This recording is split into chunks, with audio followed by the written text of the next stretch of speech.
Today we are going to go back again to our Prime Minister. One of the toughest program he did. That when you watch this program, it will seem as if he did this program this morning, even this evening, or okay, this night.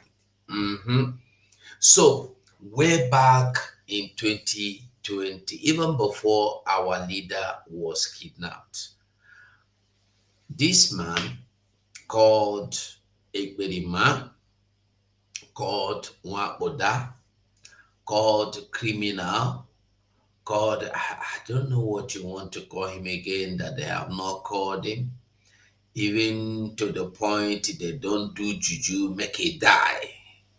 To the point there is nothing that could be done that they have not done to this man, Simon Ekpa. But the man is still standing strong. I just want make we go back small, make we see where he dey come from. Because sometimes we dey fight people without knowing who we fight. That is why he used to tell you, before you come to fight Simon Ekpa, jee jụọ ese. Ijejuche ese. Ha sị gị yes, go on and fight Simon Ekpa, you will go on. Na ọ bụrụkwa na ịlụ Simon Ekpa ọgụ bụ ya, nọ ịlụcha dị ọgụ, ị ga-anakwa dị iche. So o wee wụrụ ya. So I want us sorry, I want us this morning to really take a look into Simon Ekpa. Who is this Simon Ekpa? What did he do before?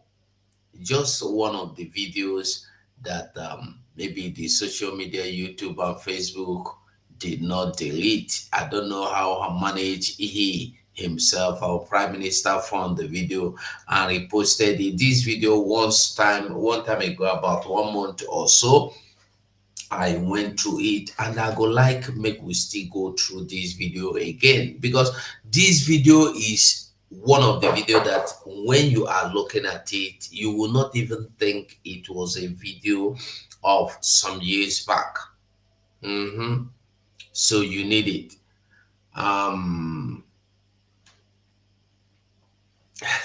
John Wood to say how he survived, is still a man. Yeah, it's a mystery because Naka Chukudia, we had that daughter Moku, at that daughter Mas and Naka Chukudia. So without wasting too much time, today is our fundraising. We must not forget that one. The fundraising is today. So anyway you are, anyhow you are, remember the fundraising today. No forget them. And I want you to remember that whatever they are saying, they are carrying out about our leader, Mazenam Dekano, we should not be bothered. Let us be focused on what we are doing, because everything you see they are doing now is a means of creating avenue to lead people into distraction, this, that, to distract you, to make you begin to look for some things that are not the real things. So we no go stop at anything. I don't know, this studio just the hang. I don't know why they hang. It's just the hang. They hang. May God have mercy on us. Okay, so like I been dey tell you before, we go continue to do the needful. We no go stop at anything. Nothing go stop us. Nothing go make us stop. So this wonderful morning again, we don't come. If you just join me, they say about 11 people, but only 6 people we don't like them. Try and like the program now. It no go cost you anything not to like.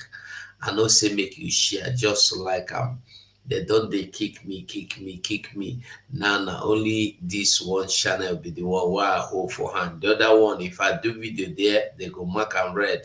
The other just real. If I do video there, they mark and red. And the Biafran Voice 247 TV, I don't know what they are doing. I'm still waiting for them to give it back to me. It's still in their possession. They're still holding it. The restriction is still on there. So I beg anywhere you're watching me from, just try and like the video. It will not cost you anything to like the video. I want us to know that we have gone a long way to get to where we are today. So why I want us to watch this video for Prime Minister of 2020, that's 5 years ago video, is for you to understand who he really is, what he stood for then and what he's standing for now. Have he ever changed? Have he ever wavered? Have he ever derailed? No. Consistency is the key. Now I'm be waiting people know, even understand consistency. Now I'm be the key. When consistency is leading, oh boy, I tell you the truth, everything that work out well. So make we quickly enter. Anybody will miss this video, you miss something. I tell you the truth. Anybody will miss something. Let's go. Good evening, good evening, good evening, good afternoon, good morning, depending on where you are watching me from. Welcome to my live broadcast today, the 6th of August 2020. This evening is going to be very, very explosive. It's going to be very, very explosive evening because we are going to do a lot of exposition this evening upon all the fact that the America intelligence report shows that the terrorists are penetrating the southern part of Nigeria. Nigeria military, Nigeria security agents, they are yet to react. They are yet to react to this very important claim and very important security report coming from the United States of America. What does that tell you? What does that tell you, one Nigeria? What does that tell you? That should tell you a lot. That should tell you that what T.Y. Danjuma said, if you rely on the Nigeria military, you are going to be killed. All of you will die one by one. It means that T.Y. Danjuma knew exactly what he was saying. So, the Nigeria military, Nigeria security agents, they don't care. When America came and gave this kind of mind-blowing revelation, because our own intelligence report, they don't take it seriously. Now America have come to say what we have been saying all this while, and Nigeria military again never ever reacted to that intelligence report coming from America. That should, make you to shiver. It is called for a very serious concern that with that kind of intelligence report, Nigeria military is yet to respond or even react. But Nigeria military are reacting in Biafra state. According to them, they invented the community of militants. They say they invaded where militants are hiding, and they killed 6 militants in Biafra state just today. But they are yet to invade Boko Haram hideout and kill them. They are yet to invade the Fulani hideout and kill them. They are yet to invade the bandit hideout and kill them. They are yet to invent the hideout of the killers in southern Kaduna, but they are quickly and very quick to invent the hideout of the so-called Niger Delta Avengers or MEND. Now, I don't need to waste your time. I have to go straight to business because today we have a lot to do. This evening, I am going to play a voice message coming from the terrorists that are killing and annihilating Christians in southern Kaduna, and our translator is going to be live to translate whatever they have said in Hausa language. We are going to also play to you the response from the Christians from the southern Nigeria, from the southern Kaduna people, what they responded to the Fulanis, to these terrorist Fulanis. I am going to pass that message on this live broadcast today, and that is the reason why you must share this broadcast. You must invite your friends, especially those one Nigeria people. Let them come and see the Nigeria they are defending. Let them come and see the Nigeria they are defending. You know also how they are clamping down on these Revolution Now protesters. They are clamping down on Revolution Now protesters, and then Nnamdi Kanu told the Nigeria security agents not to go and clamp down on protesters. And for this reason, I want to give example, I want to show example of how other nation, how the security agents in other nation around the world, what they do. Now this is Bolivia. Let me play to you the security agents in Bolivia, how they abandon their arms and join the citizens to protest. Now this is Bolivia. Watch.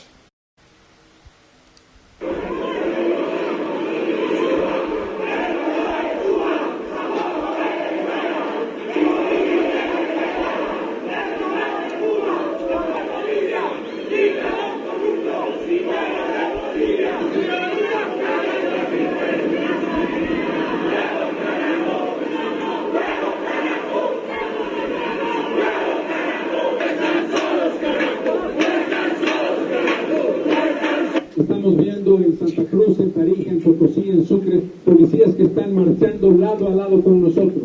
Esto es democracia.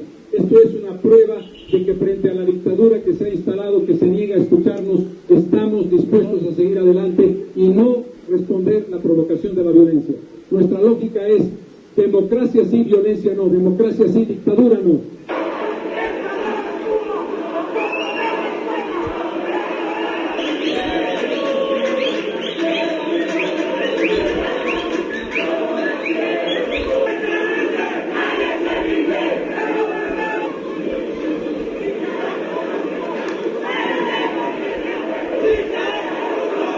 Para un día. Para toda la vida, ¿qué empezamos?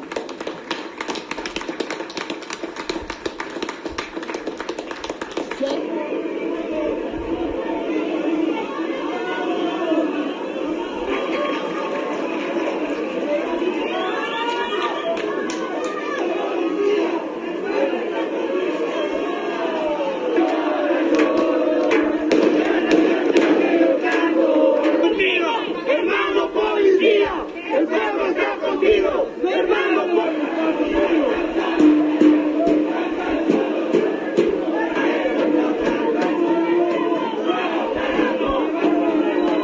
¡Viva la policía! Now, are you seeing the police? Are you seeing police in Bolivia?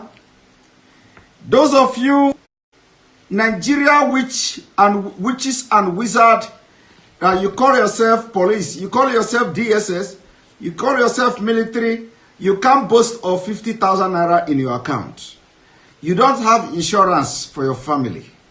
If any bullet hit you from the Janjaweed, that is the end of you, and that is the end. the future of your children, that will be the end of the future of your children, including they may not even have access to education anymore. So Nigeria police, you see, this is Bolivia. This is Bolivia.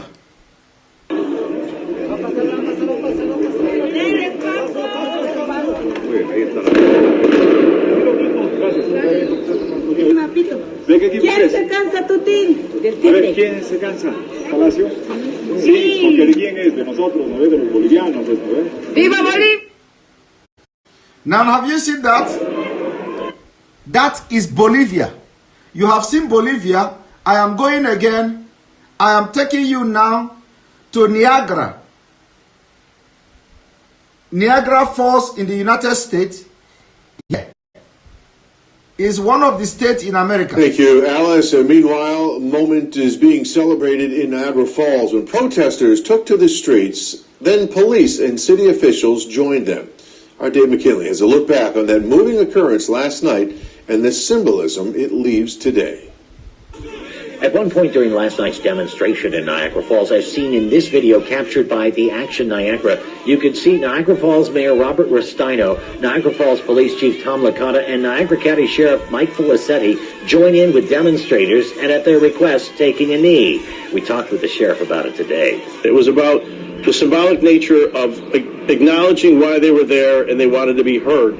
And short time after we did that, we were greeted nicely in the crowd by people. I think it's great and exciting that in Niagara Falls, the mayor and others would take a knee with the protesters. Henry Louis Taylor, a UB faculty expert on racial, social, and economic justice, called it important and significant. But it matters only if we see the structural changes that need to occur. Mayor Rustino, who was hugged by one of the demonstrators, as seen in this video taken by the Niagara Reporter, agrees. Ultimately, we could say all the things we want to say, but clearly what we have to do at some point is take action. And I think that little bit of action reflected to the protesters that we were serious about engaging, that it wasn't just a publicity stunt. Dave McKinley, Channel 2 News. Now, did you that? That was police in the United States of America joining protesters. Police in the United States joining protesters. One moment. Police in the United States joining protesters. Now, let me play also another one. And I am talking about police in the United States, the place where police receive good salary, a place where police have insurance, a place where police have everything, where police are only two in one vehicle, a place where police feed very well, a place where police are respected, a place where police have authority. They joined their citizens to protest. Now watch. Police using force to suppress crowds protesting the death of George Floyd filled social media over the weekend. In some cities, police joined demonstrators in a show of solidarity. In Flint, Michigan, County Sheriff Chris Swanson joined protesters' calls to walk with us marching down Miller Road in Flint Township. In Santa Cruz, California, Police Chief Andy Mills took a knee with protesters, with the department tweeting that it was in memory of George Floyd and bringing attention to police violence against black people. Two Kansas City, Missouri police officers were photographed holding up a sign that reads, "End police brutality." In Fargo, North Dakota, an officer held hands with protest organizers while holding up a sign that says, "We are one human race." And officers in Ferguson, Missouri participated in a 9.5-minute kneel in Floyd's memory while cheers erupted from the crowd. And that is one way to do it, to validate the anger and the fear that is out there amidst the crime that is happening as well. Ahead, we're going to talk to Congresswoman Val Demings, who served as Orlando's first female chief of police. Morning Joe is back in just a moment. Thanks for checking out MSNBC on YouTube, and make sure you subscribe. Now, you just hear that. Police join the protesters. And in Nigeria, all they subject you to do is to commit atrocities, is to commit evil against citizens that are actually protesting for your own good. Nigeria police. Ignorant, illiterate are the reason why you people are being brutal against people that are protesting in Nigeria for your good. Now, in case if you don't know how the Arab Spring started, let me show you how the Arab Spring started. The Arab uprising. This is just for Nigerians. All of you that are going for revolution now, I want you to watch how the Arab Spring started. December day in 2010, a produce vendor in Tunisia stood in front of a government office and set himself on fire, killing himself. His desperate actions helped spark a revolutionary uprising that has come to be known as the Arab Spring.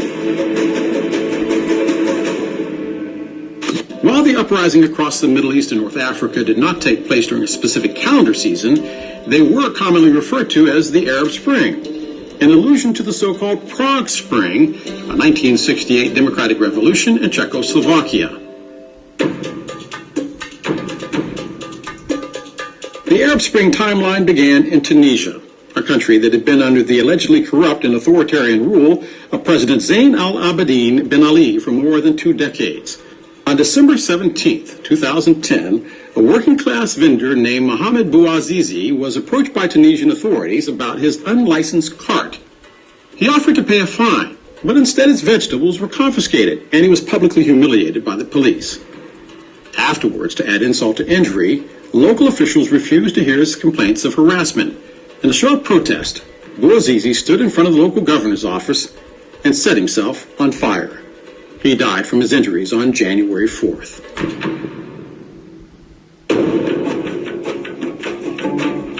Bouazizi became a martyr who inspired others who were suffering from unemployment at the hands of a corrupt government. His death sparked a Tunisian revolution in which protesters armed themselves not only with signs but with cell phones, allowing the protest to spread at social media speed.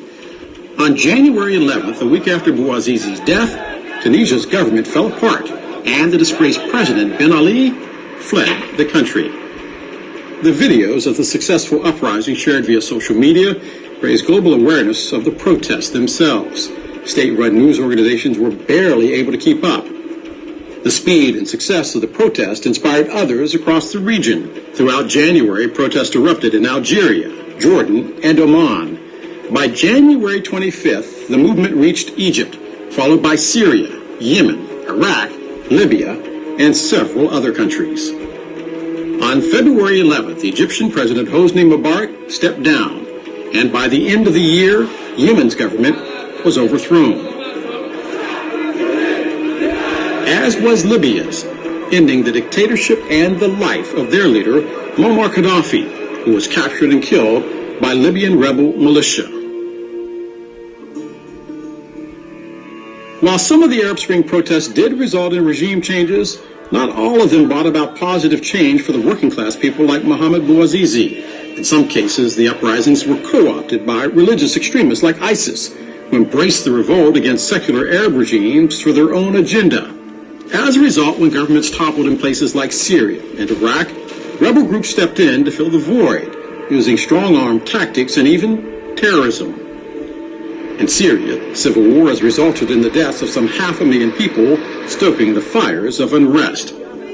Along with political instability and economic stagnation in neighboring countries, the Syrian civil war has also led to a massive refugee crisis in the region. While the Arab Spring revealed how fast a revolution fueled by technology could unfold, it also once again proved how complicated and unpredictable revolutions can be. So, those Those of you that say you are doing revolution now, you see the reason why the big stomach, the stomach infrastructure, Femi Adesina, will come on national television to mock you.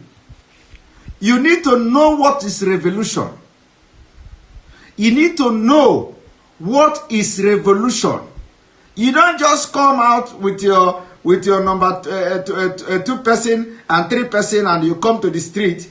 You have to come in your millions and in your thousands and overpower the security. First of all, you shared your Revolution Now message on Facebook. You excluded the Biafra region. You have contact. You established contact in the southwest. You established contact in the middle belt or in the north. You excluded Biafra. You excluded the southeast. You excluded the south-south. How can you be making and having that kind of partiality in your own revolution, what you call revolution? It is already dead on arrival. It is already failed. You can't do revolution in a country and you are already sidelining the people that matters. As far as the revolution is concerned, the people that matter most now, you can't do without the Biafrans. So why would you go and start sharing information on Facebook, asking people to join? Asking people to join, and you have contact of people. You have contact of your so-called coordinators and the people that are in charge. You excluded completely Biafra region in your revolution now. So, and now we have to be the people that will give you voice in this charade of protest you did yesterday. If you don't know what is revolution, go and watch revolution documentary on YouTube or anywhere. I just played it to you now, what I call the Arab uprising. And in other words, what is called Arab Spring. Just search in Google, Arab Spring, so you can get yourself educated on what is revolution. You don't just come you just come out of the street and carry placard and turn here, turn here. Look at the way they humiliated you, assaulted you yesterday, and there is no force. You don't have no, it is called revolting against the government. You just heard how the Tunisia president fled the country. That is what is called the revolution. What you did yesterday, and you gave Femi Adesina the impetus to come to China television and give and have the mind. Even he was so pompous, speaking that it was a childish, and actually he was right. He was very, very right, because what you did yesterday was a mockery of revolution. It was a mockery of revolution. You don't revolt like that. That is not revolting against the government. That is not revolution. What you did yesterday was a mockery of revolution. So now, I am asking all the people that are organizing revolution now to go and get themselves educated on what is revolution. First of all, you don't exclude any region in your revolution now. Whether they want to subscribe to it or not, you have to have a representative in all region or in Nigeria. You don't just you just sideline Biafra, like they don't matter. I don't want to talk about this revolution now issue because you insulted our sensibility. You insulted us by sidelining the region, by sidelining Biafra. Is a complete insult on us. So ordinarily, I don't want to talk about it because it is a sign of failure, and you failed woefully yesterday. Now, I want you to know this as well. For those who are calling for a referendum or on autonomy or regional government or regional autonomy, believe me, before I go into Kaduna issue, I want to play this one so that you watch it. They need to know what regional autonomy is.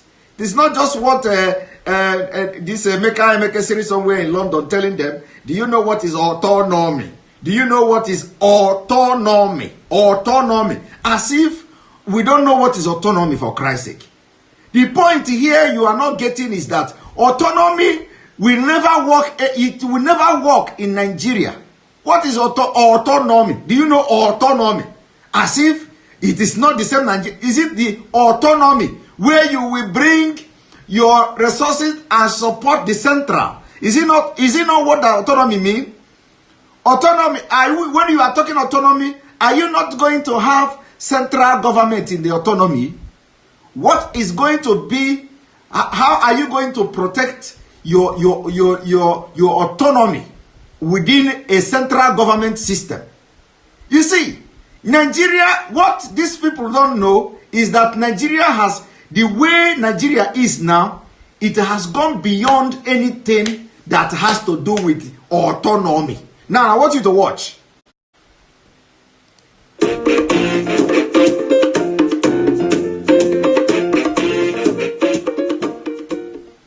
We have a constitution imposed on us by the military.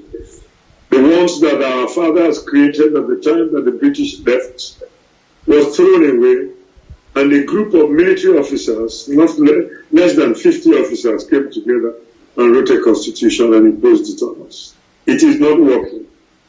Because it is not working, our country has thrown up all kinds of unbelievable issues that make it impossible for it to try. What has made it even worse is that we have no real democracy. The voice of the people has no relevance to the way we are governed. We have to all rise up and ensure that we rewrite our constitution. And write a constitution which accords with our diversities. What our fathers wrote worked. I grew up in the first independence. You see, these are the people that Emeka are advising about autonomy. You want to write a constitution that will recognize your diversity. How is that possible? Oh my goodness. How is that possible with the present condition of Nigeria? You want to write a constitution that will recognize the diversity. The constitution already recognizes your diversity. In fact, these people should know, even Wodo that started, when he said he went to school, when school was standard or whatever, he studied there and studied there. What we have now is that our brain is like computer. We studied and we studied and studied, not just reading book. We develop critical thinking. How can you say you want to have a constitution that will now address your diversity? Now, I want to tell Nyawodo, the current constitution of Nigeria already recognizes your diversity. That is why you have what we call quota system. The quota system in Nigeria constitution have already reflected the diversity. The diversity of low mentality, recognizing that the North have low IQ, and recognizing the constitution recognize that the South have a higher IQ. That is why you have the quota system. It is already in the constitution. Constitution recognize the diversity.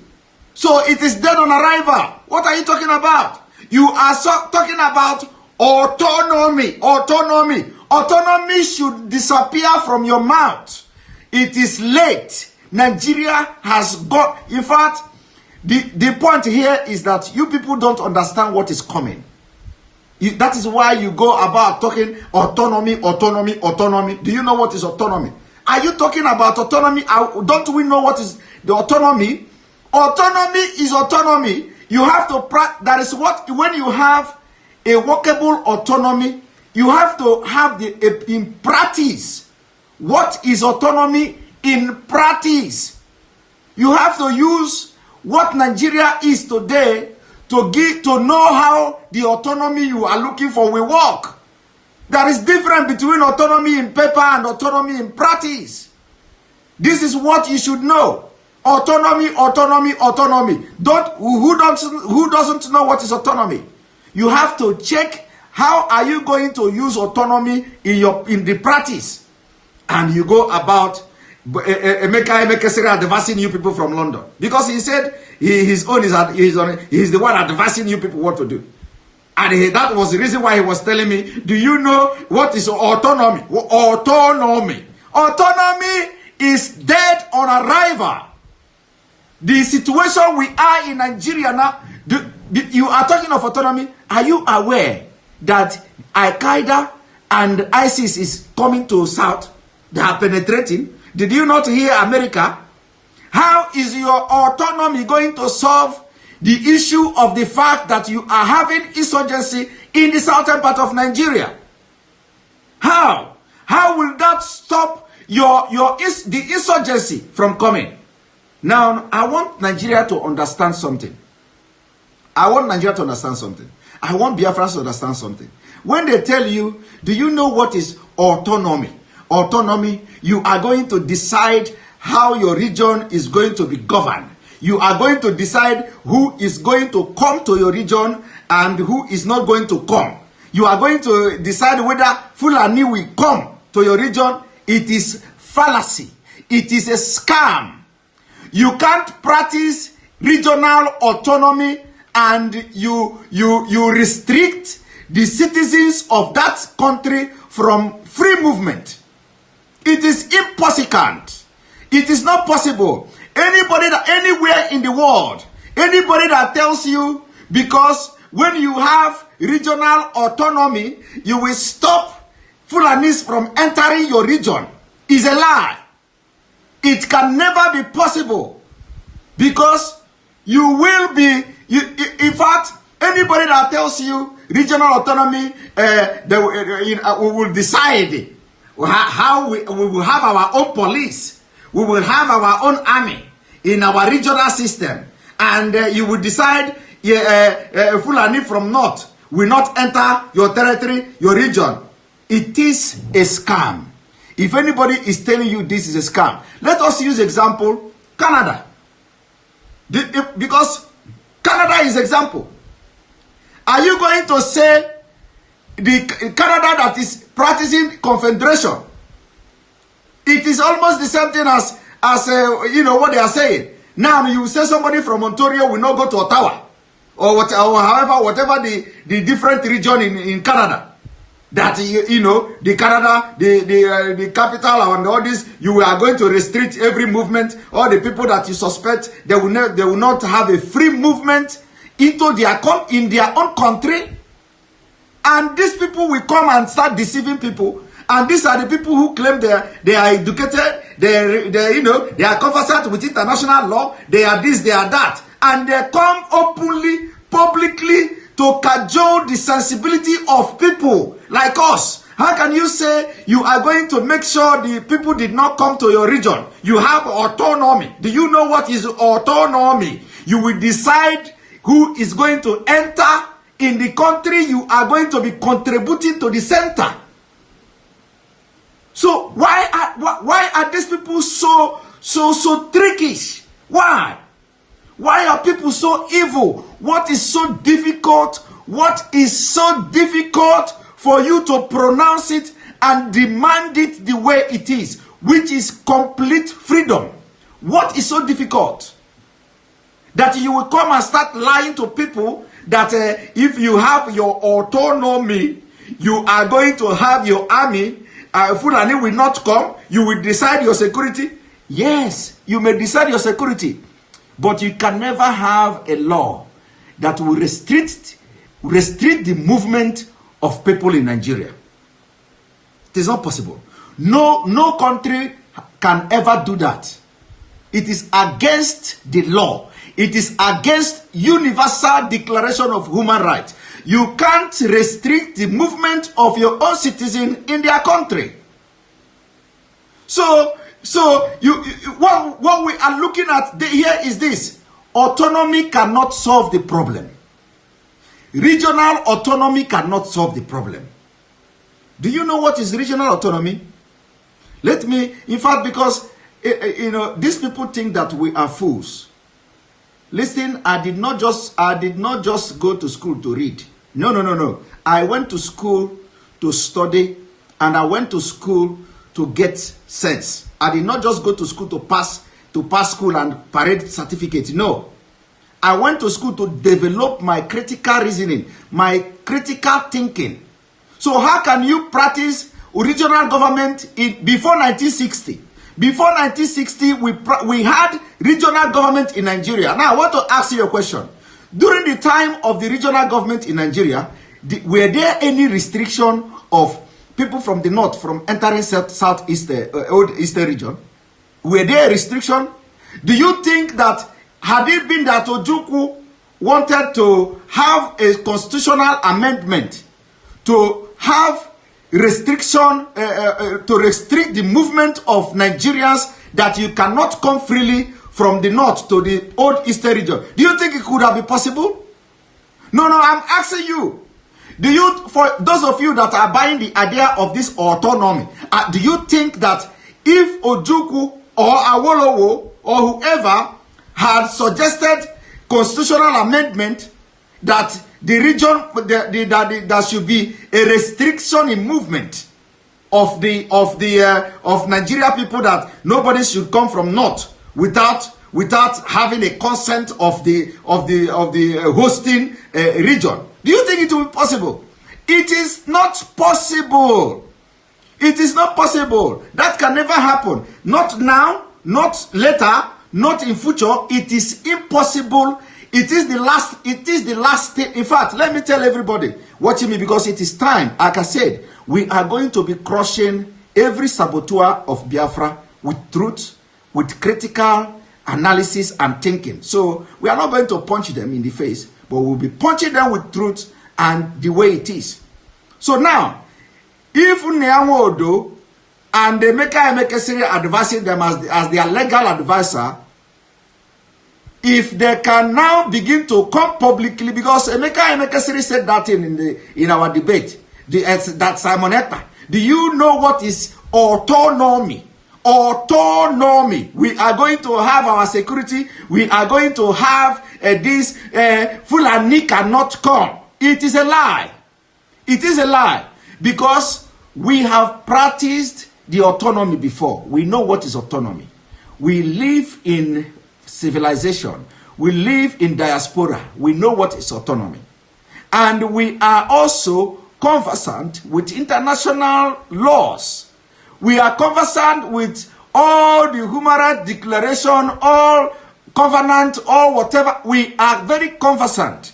And it is not possible in this planet that you will have autonomy or regional autonomy in a country and you restrict movement of the citizen of that country within that country. It is not possible.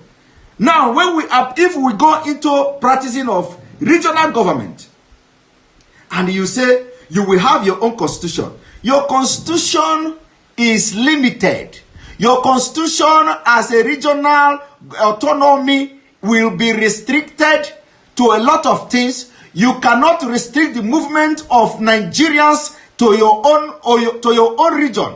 You can't do that. You can have anything in place, how to run your economy. You can have any constitution, how to run your economy, but you can never restrict the movement of Nigerians, that they are not allowed to come to your region. It is impossible. That is number one. Let us listen to what Modo have to say. Standard of my education was comparable to anywhere in the world. It is not the situation today. This bad structure has given up all kinds of things that we will deal with when we are talking about solution. And I think that by far the most important thing is that the country is broken. It doesn't have a structure. It doesn't, in law we call it, our constitution is not attached on us. When a constitution is not attached on us, it is a constitution that does not have validity with the people. But a constitution which starts with we, the people of Nigeria, make this law. That constitution has to be subjected to a referendum, a vote by which the people accept it. Yes, we made it. Now, we don't have a constitution. Thank you. What do you think the solution is? And how can we get to that solution, sir? I would ask you to expand the minutes to everyone, so that yes. we don't just have a No, everyone's going to get their 2 minutes. What I'm saying is it will go from you and go back to Yinka Odumake. I doubt if in 2 minutes we can make any reasonable impact on our thought. Let's start, sir. You can't talk about solution without saying what the problem is. Yes. Well, now we have a country that has no credible elections. So our process of recruiting leadership is faulty. This is the only country in the world where after an election, you adjudicate in court for 1 year. In Imo State, they are still in court determining who is governor of Imo State. We have insecurity of the worst kind since we have ever been a country today. And we have an administration of security that gives no confidence to the ordinary man. You know, you can break any law in this country. People get away with murder here. In the last few weeks, the revelations in the National Assembly, whether they are NDCC or in NNPC, there are things people will go to jail for in any country of the world. And as I speak to you, it doesn't appear as if the government is doing anything about it. Now, we have declining resources. In any other country in the world, there would have been an emergency room now thinking about what do we do when oil ceases to be a source of wealth. We are not doing that. The rest of the world is doing that. Several companies are now indicating, several multinational companies are now indicating interest to move away from engines powered by oil.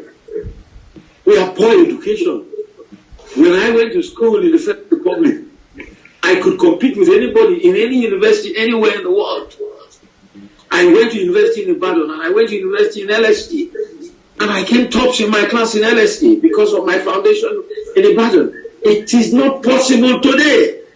We have poor agricultural policies. We have poor infrastructure. Our country cannot sustain the load we take all over the place. Can I ask you a question? Just to take two things. You talked about a broken country. You talked about rewrite the constitution, and you talked about referendum. What does it mean? Can you just sort of come down one level? What does it when you talk about restructuring or what are the practical steps that we need to take? The practical steps are the kind of steps President Jonathan took when he was in government. We need to constitute a constitutional conference or use the results of the constitutional conference that Jonathan had, which all parts of Nigeria agreed to. We subject them to a national referendum. Do you people in Nigeria agree to this? Otherwise, call a group of representatives from all sections of the country elected by their people to come and look at those conclusions in order to save time and money and distill the things which are germane to bad governance in Nigeria and make them available for adoption and for a referendum. So the people of Nigeria vote and say, okay, now we want to restructure into regional structure and state structure so that every region has a set of states under it, or you have states like the United States of America which are independent of each other. And there are powers limited for the federal government and powers limited for the state. And every area has sovereignty over its natural resources and pays a taxation to the federal government for maintenance of common services. You see, what this Modo don't understand now is that it is no more about sovereignty over natural resources. Who cares about natural resources? We are talking about life here. We are talking about just possibility to live. Possibility to live. We are not interested in natural. This whole thing should not be just about sovereignty to control natural resources. No. This is where they are getting it wrong with us, the people that want freedom. Like Mazen Nnamdi Kanu said, he is going to be giving oil free. We are not interested in natural resources.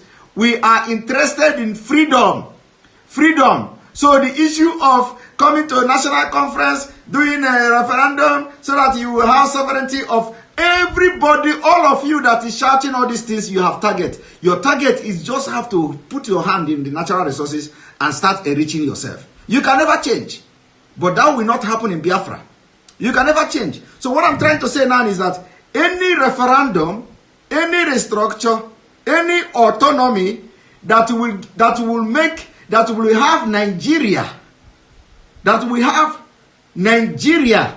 and you have central government, where the region will come and contribute, and you have central government.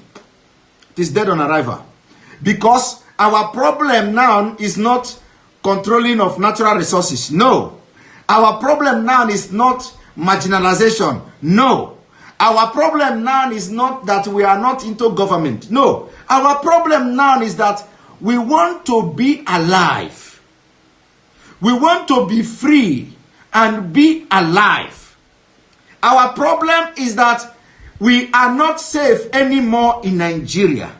Our problem is that our religion is under threat. Our life, our tribe, our indigenous people are under serious threat. So we are not comfortable anymore. We want to leave Nigeria before they kill all of us. So we are seeing beyond what you people are seeing. You people are only seeing the economic effect, the economic side of it. We are not seeing economic side of it. We are seeing beyond the economic side of it. We are seeing, we want to live. We want to have freedom. We want a country that people will be protected. We want a country that will be secured. A country where you have accountability. A country that people can walk freely in the street in the midnight without fear of abduction, without fear of kidnapping, without fear of Fulani raping them, without fear of anything. A country where our women can go to their farmland 12 in the midnight. If they forget their stint there, they can go back 12 in the midnight to their farmland and collect whatever they want to collect and come back home untouched. This is the kind of thing the reason why we are shouting for Biafra. So you people come here and say autonomy or this, you have to manage your economy, manage your natural resources, because a corrupt mind is always looking at what to gain. A corrupt mind, you don't look at your freedom, you are only interested in how you are going to control your economy, how you are going to control your natural resources. It is always control, control, control, control. But the one you had the opportunity to control, you squandered and looted it. You see? You squandered and looted it. Now, I want you to watch this as well. One moment.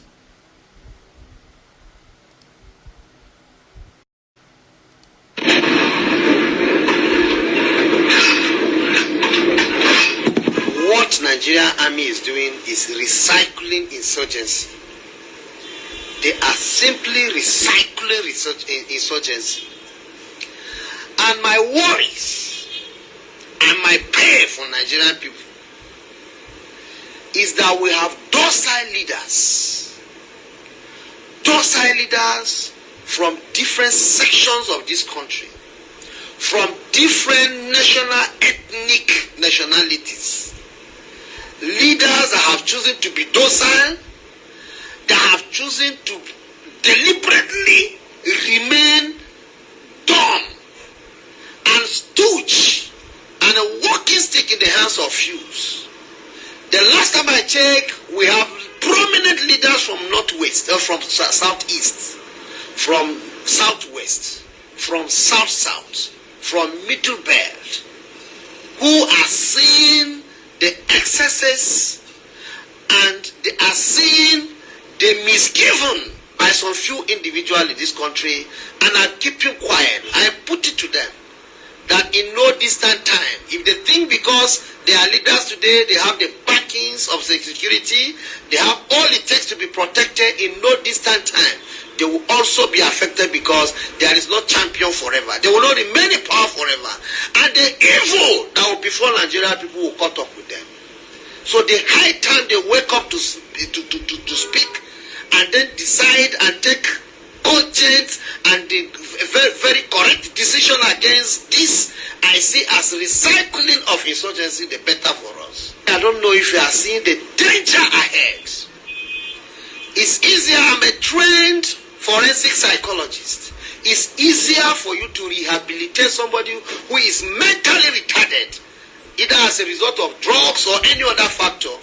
It's easier to rehabilitate him and redefine his mindset and make him a better person, and as well re-engage him to the society.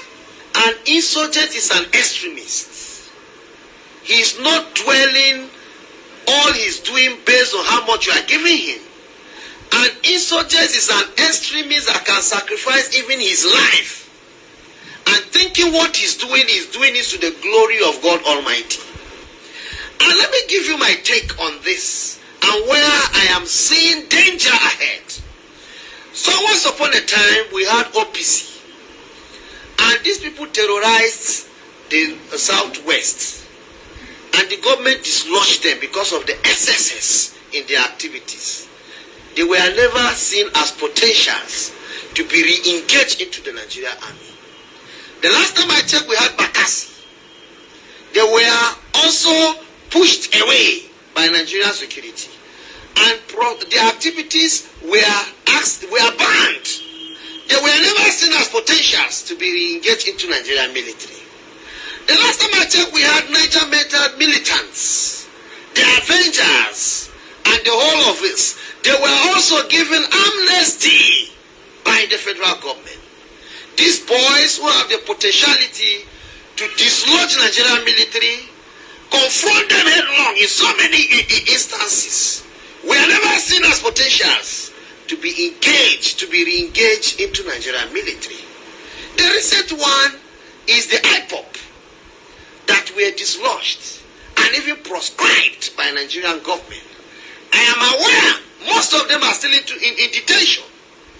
This group of persons have never been seen as potentials that will be rehabilitated and be engaged into Nigerian military.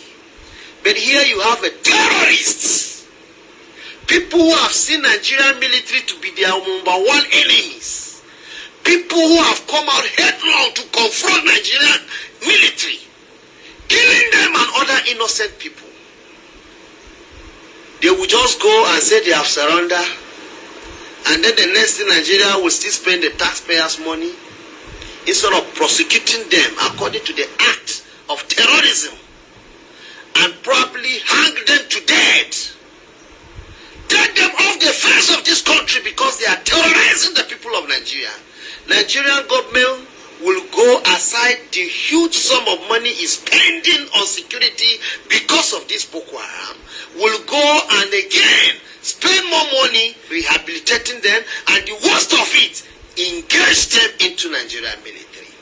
If you are not seeing the danger I'm seeing, if our leaders, those side leaders I call them, from ethnic nationality, are not seeing the danger that will befall us in the near future, I am putting it to them. Some of us have sacrificed our life to say and put on the table nothing but the truth and to help the near future.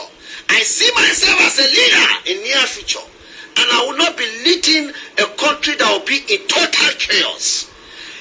America, as powerful as they are, I've never heard when they will arrest ISIS and then think they will now re-engage ISIS into American military. It's not done. American military is instead infiltrate ISIS. They will instead infiltrate ISIS to get intelligence report and then nip it on the board on whatever situation to curtail their excesses.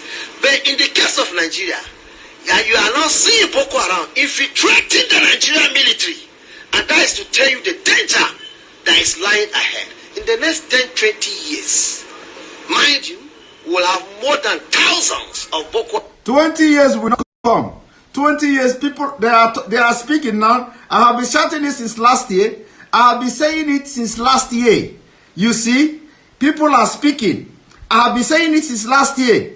But where he made a mistake is that he's saying about 20 years. Not be 20 years. We are talking about before 2023. Didn't you hear? ISIS is already penetrating southern Nigeria. So the issue of 20 years is when they will be attacking America now.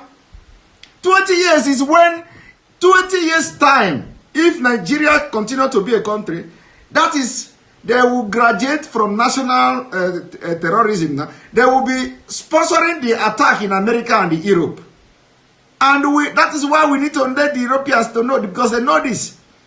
We will not assume the America know. We will not assume that the European Union know. We need to be telling them, even though we are assuming they know, but we have to tell them. It is our responsibility to tell the European Union. It is our responsibility to tell the Americans, even if we assume they know, we have to be telling them that if you allow Nigeria to continue to be a country, like the general said yesterday, the American general said yesterday, that it is Nigeria is not yet direct threat to America, but they know that the threat to America is coming from Nigeria.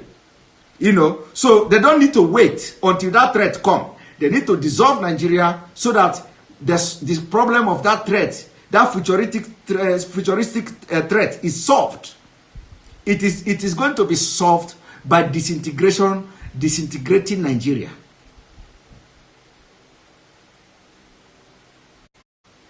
Around into our Nigerian military. Recycling insurgency, that is what I called it.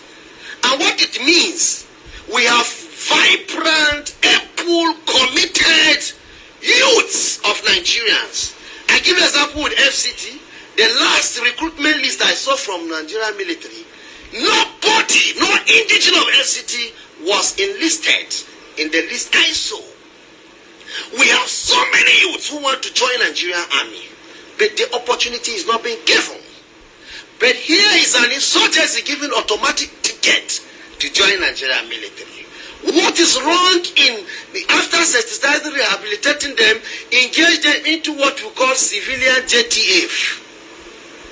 What is so important that you make them officers of Nigerian military? There is danger lying ahead, and let Nigerian cities and wake up from their slumber. And our docile leaders of ethnic nationality wake up and speak when it's time. Now, the issue is just this. If you want to join Nigerian military, now how I see it, go join Boko Haram. After 1-2 months, surrender yourself. Nigerian military will bring you. Do you see it? Do you see why I said Nigeria breed criminals? Have you seen it? Nigeria breed criminals. Nigeria encourage crime. Nigeria, if you are law-abiding citizen of Nigeria, you will die wretched. You will die poor. You will die poor. Because the country will encourage you to go into crime. The country will encourage you to go into criminal activities. The country will encourage you to, if you are from the northern part of Nigeria, the only way the Nigerian government will recognize you is to join terrorist group. Join any terrorist group from the northern part of Nigeria. You are government, or you become government property. You see, you will be smiling to bank every month from either the people you kidnap, from the ransom they pay you, or from the one that is coming from the governor of the state where you are operating. So you become government property if you become a terrorist. Nigeria is sponsoring and encouraging crime. That is what I've been saying. Now let us watch. They will go and do what they call rehabilitation and engage you. That's what it means. The multiplier effect is negative. It's very, very, very dangerous going ahead. And so I call on Nigerian people to again open their eyes and say no to this trend, ugly trend that is continuing in our society.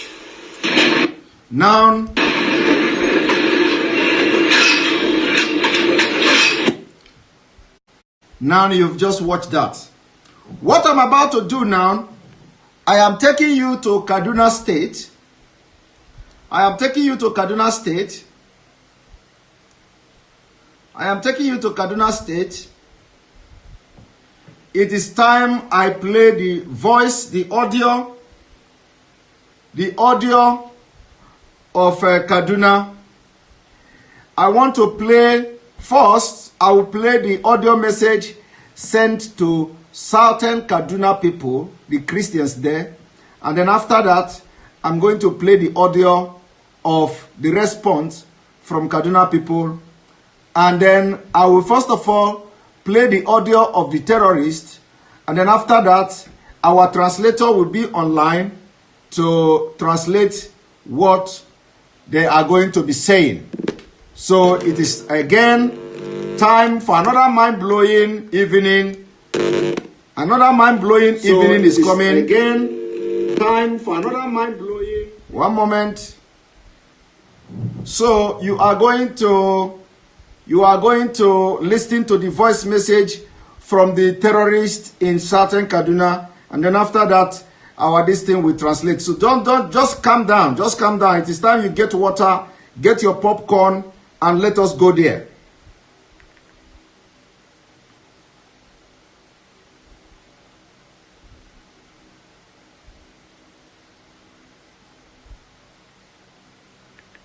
I hope my translator is watching. Our translator, I hope you are watching.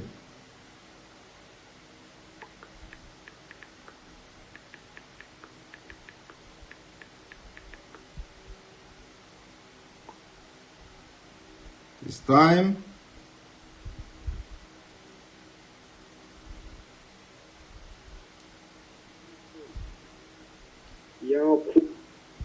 Assalamu alaikum.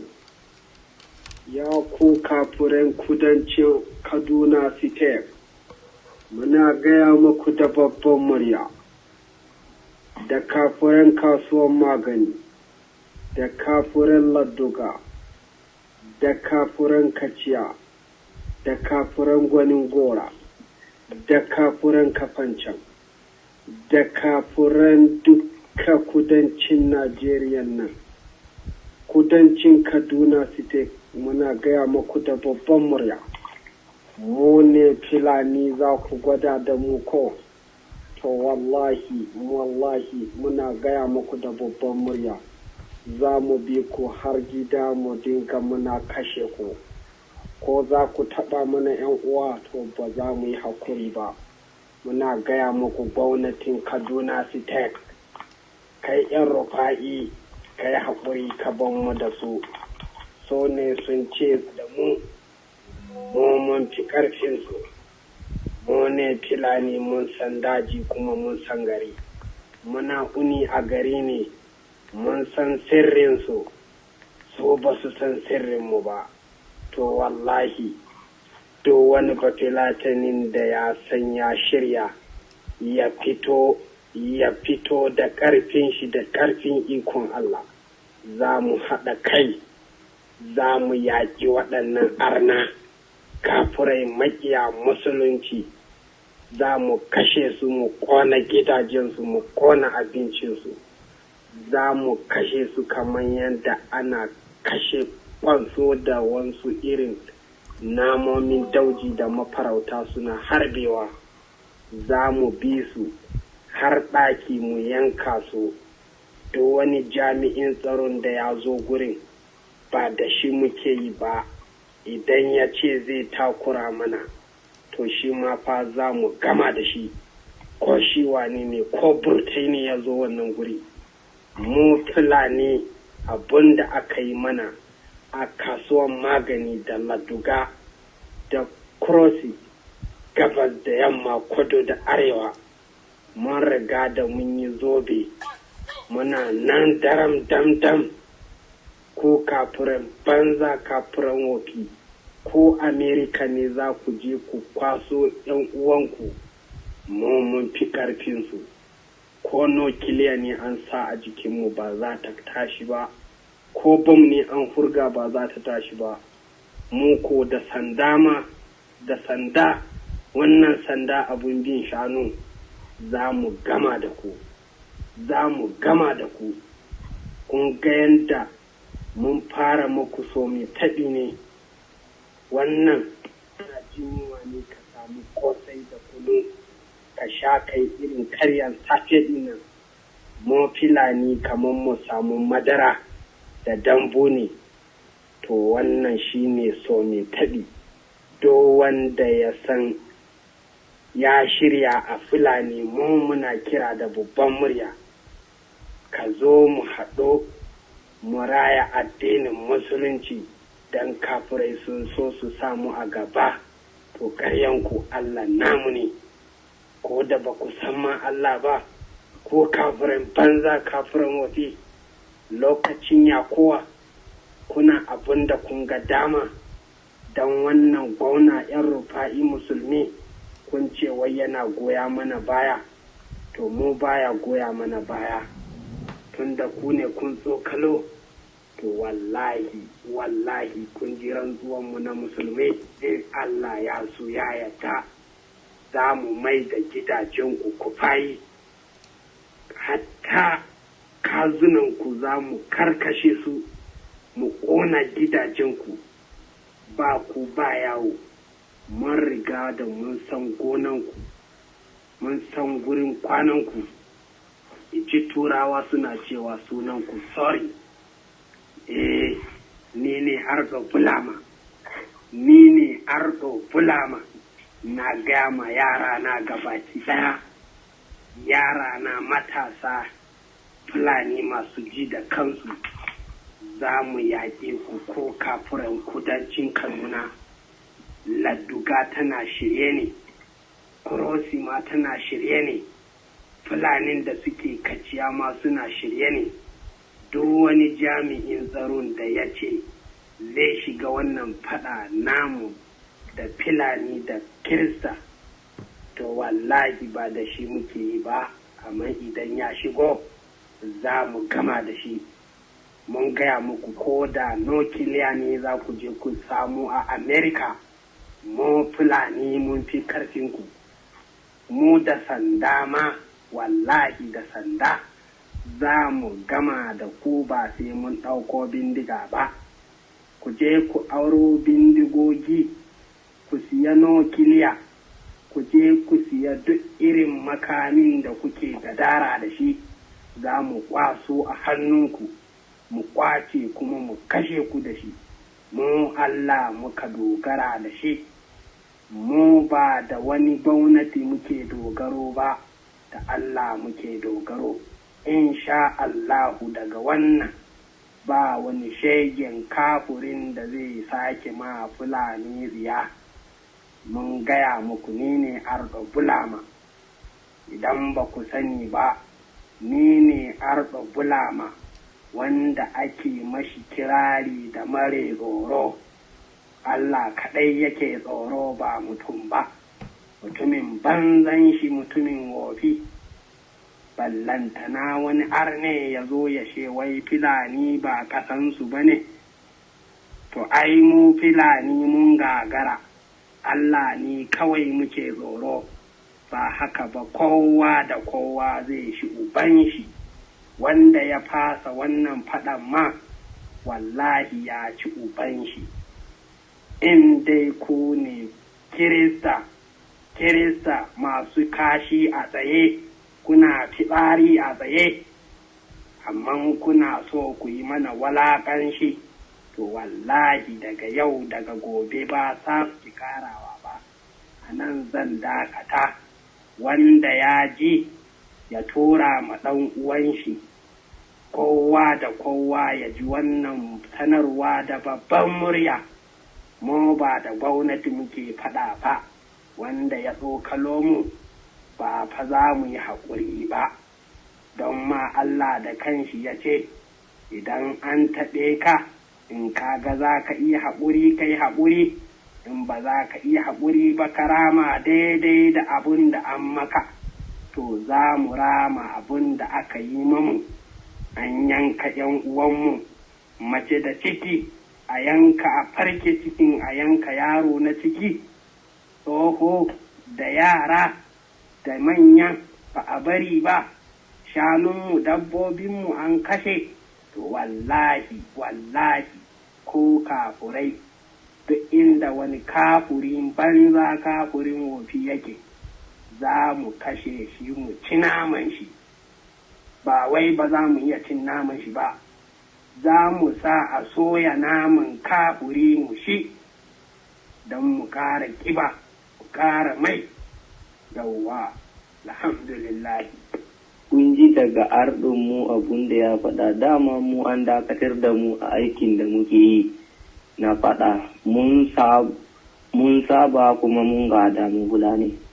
Ko a ina inda aikin siya ne, dama akwai mutanen da suke su sun zauna suna siyan da kuɗi, to bire ma an kawo musu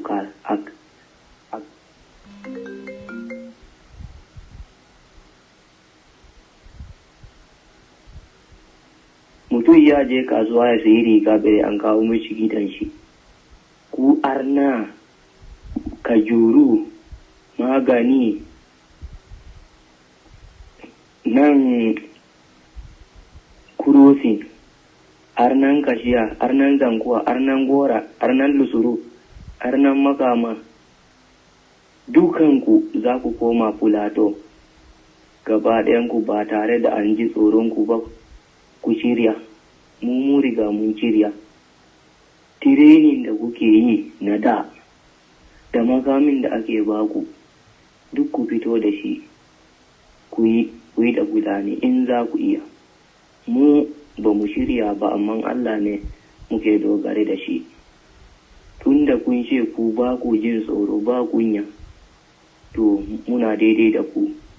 Ba ku sani ba akwai wani shekaran da kuka yi sheku ne in bashe a wani kasar, to kun gagara, to mu yanzu da iska muke yi ba ma da wani abu ba. Ku zo ga mu mun fito fili ba wani tsoro da muke ji a gare ku. Kun kashe mana yan uwa sau 4 kenan, to yanzu za mu yi da ku bismillah. Allah taimaka. Alhamdulillah, ni ne Ardo Bulama na dawo, na ba ma da makaramin yaro na ne ya sa albarka daga cikin ma'aikata na. Waton shi wannan babban mutumin da kuke haushin an kashe shi, wannan sarkin banza da wofi an kashe shi a banza a wofi. Wallahi, arne, namiji da na mace, yaro da babba da wanda ma ba a haife shi ba, in yana ciki, za mu kashe shi. Ni ne Ardo Bulama. Ko da gwamnati ta sa baki a wannan magana, to fa sai dai mu ɗan dakata na ɗan lokaci kaɗan, amma nan da shekara dubu mu zuba da mu da ko wanda ya isa, to wallahi ya fito gona a daminan banan nan, sai dai yunwa ya kashe ku. Ba ku ba gonanku, za mu zauna a gonanku, duk wanda ya fito mu kashe shi. Gonanku da gidanku ya zama namu, ko dare ko rana, ko ruwa ko zafi, ba ma tsoron ta kwana. Dama muna ganin take-takenku, kun ce wai mu ba mu da ƙasa. To ƙasa ai na Allah ne, duk wanda ya ce ƙasa nashi ne ya ƙarya, an haife shi da ƙasa ne a cikin uwan shi, to mu Filani muna da kunya, amma mun cire kunyan mun aje shi a gefe.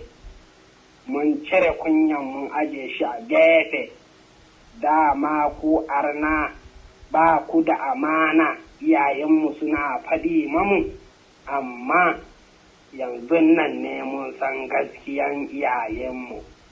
Mun riƙe ku amana, muna zaman lafiya, ku ce ba haka ba. To ni Ardo Bulama, ina da yara gabas da yamma, kudu da arewa, sama da ƙasa. Kowa a shirye yake, ba bindiga ba, ba wuka ba, ba ƙaho ba, ba komai da komai na kayan bature ba, bai shiga jikinsu. mu dinnan sanda ne zai yi aiki a kan kowa ba sai mun ɗauki kayan bature ba. Ai idan ka ga namijin da ya cika namiji bai ɗauka bindiga, bindigan banza me za ta yi a jikin namiji, sai dai a harba a gaje. Dutse ne mu yana ruwa bai san ana rana ba. Wallahi kasuwan magani da kurosi da gwanin gora da ladduga duk arna. Wannan kewaye mun gama da su, kawai ku kira sunanku awa. This person calling me must be very, very stupid person, whoever you are. Inda za ku je, ko da Jos za mu bi ku mu karkashe ku. Assalamu alaikum yan uwana Fulani, ku ji ba gudu ba ja da baya. Now, you just listen to that. You just listen to that. It is time we call our translator to tell us exactly what this person is talking about.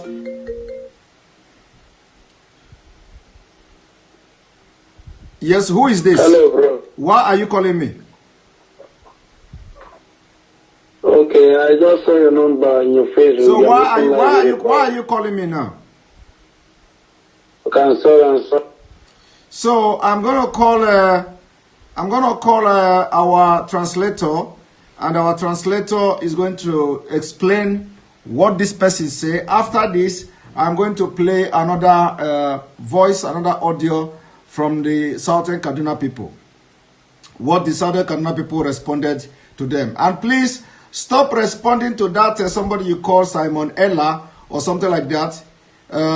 Stop responding to the person. Don't comment. I'm going to block the person immediately after this program because I don't have the time now. If you are calling my attention when I'm doing this kind of very important broadcast, it's going to distract me. So don't comment. Don't respond to that person. Whatever the person is saying, don't respond. I am going to block. I'm going to search the name and block that person immediately after this program. Now I'm putting a call through to our translator to tell us what these people are saying.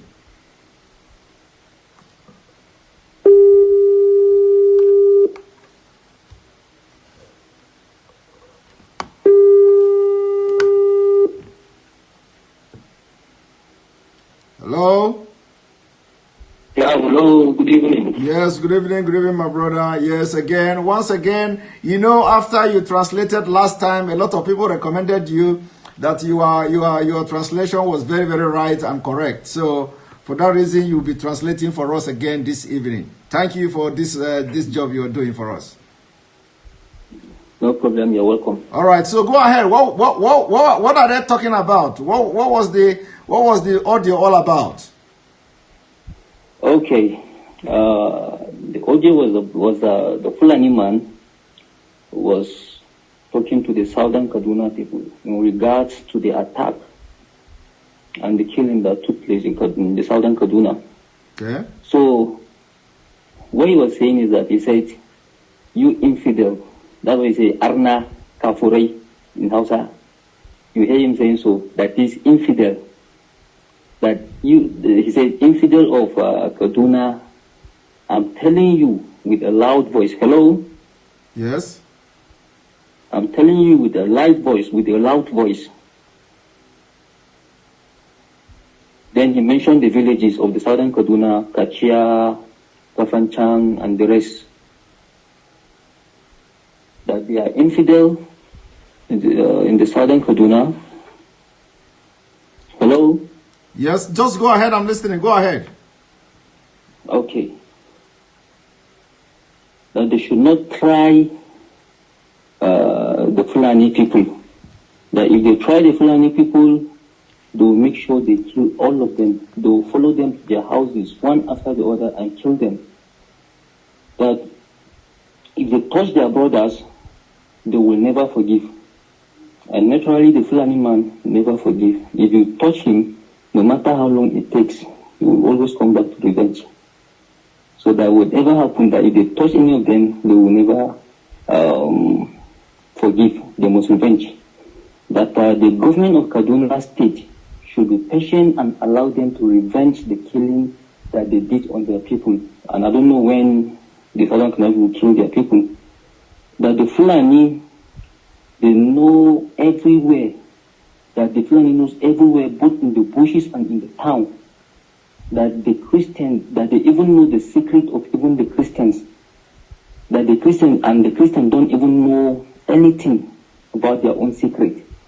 So he's calling on all Fulani people that are willing and are ready to come and join them to ensure that they defeat those infidels, that is Christians now, who rejected Islam. To burn their houses and food and destroy their farms so that hunger will now kill them. Okay. Destroy their farmland, burn their houses, yes, so that their farm produce, so that hunger will kill them. Yes. Okay, just hold it there. Just hold it there. So my viewers, you have just listened to it. They want to destroy their farmland, burn their houses. Destroying the farmland is so that hunger will kill them. Have you now seen the reason why they are coming to your farmland in the southern part of Nigeria, and they focus on destroying your farmland, feeding their cows with your cassava, feeding your cows with your yams, feeding their cows with your crops, and when they do it, they will tell you they can compensate you. I have watched the video where some of them are saying, "Oh, if the cow destroy your farm, we can compensate you." It is when they destroy this farm, the idea of destroying the farm is part of this jihad. They want to make sure they destroy your farm so that the hunger will come in the land. That is the reason why they go to your farmland with their cows and destroy your crops. So go ahead, my brother. Okay, according to them, can you hear me? Yes, I'm hearing you. Go ahead. According to him, that they are not fighting securities or the government, that they are doing with the Christian. Therefore, security personnel should not interfere in this issue. But if they interfere, they will now face them that even if it is Buratai, chief of army staff, that come, they will even face him. So they don't care. Okay. That they have surrounded everywhere in that southern Kaduna, in all of the villages that their people are, Kachia, Kafanchan, Kagoro, Kagoma, as he was mentioning the villages, that they have surrounded everywhere, and the people are everywhere in that place. So even if the Christians should go to America and bring the Americans to help them, in fact, even if they come with nuclear, whatever, that nuclear and whatever the American will come with will do them nothing. That nothing is going to happen to them. They should come with all the nuclear devices or bomb or whatever. It's not going to do them anything. And that then they will use only their sticks. You know, Fulani, if they go to the bush, they go with their stick to pursue their cow. And this their stick has jars, charm attached to it. So in the northern part, in those days, if you're fighting with a Fulani man, if you just, like in the bush before all this problem comes, if you're fighting with a Fulani man, in those days or before all these problems started, if you are able to collect that stick, seize that stick from his hand, you are finishing. That's when I know, when our parents used to tell us. So that then, that stick that you see them carrying, and going about with it with their bush, with their cows in the bush, that with those sticks, they will finish both the Americans and whatever and whoever the Christian will bring to support them.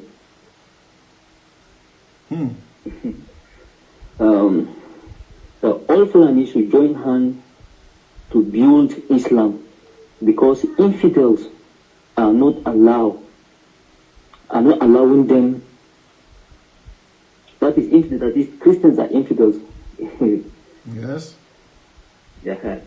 So, the Christians are not allowed. That they are the ones that worship the true God. Christians are infidels. They don't know God. And he now said, during the days of Yakoa, former governor of Kaduna State that died in the plane crash, he's a Christian. Patrick Yakoa. That Christians in Kaduna were just behaving anyhow. They were just doing things the way they want. And just because now it's El-Rufai who is a Muslim, Christians are accusing him and are crying that El-Rufai is supporting them. That between God and man, El-Rufai is not supporting them anything.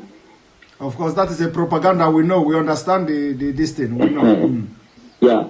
He said, by God's grace, they will turn the Christian houses into like a desert area. Like if you go to the northern area of Nigeria, where you see there are some villages that the Fulanis were able to chase the people out from that villages. So that place became deserted. It's just like they call it Kufai in Hausa language. So a deserted place, just like that. So they are going to turn all the Christian areas in southern Kaduna into that Kufai, into that kind of deserted place where you will not see anybody.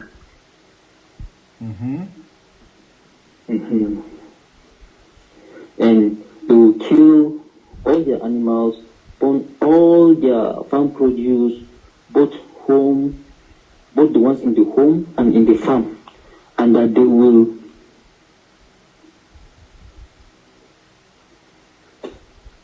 in fact that they will stay and take over their farms and even hit around that area, that they cannot, that even if they come to farm, they will see them as children. So they will make sure that they are not even able to go to the farms and farm. Yeah. And that he has his boys all over, and he has instructed them to be alert and be ready and be prepared. That all of them, Fulani, they are very, very well prepared.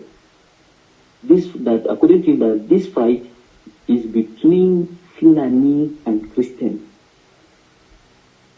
It's not with government, and any government that interfere, they will deal with it. Yes. None of their business. And even if, like he repeat that same again, even if we go to America to get the nuclear bomb is going to do the main thing, they'll use their stick to finish the Christians in the southern Kaduna. Then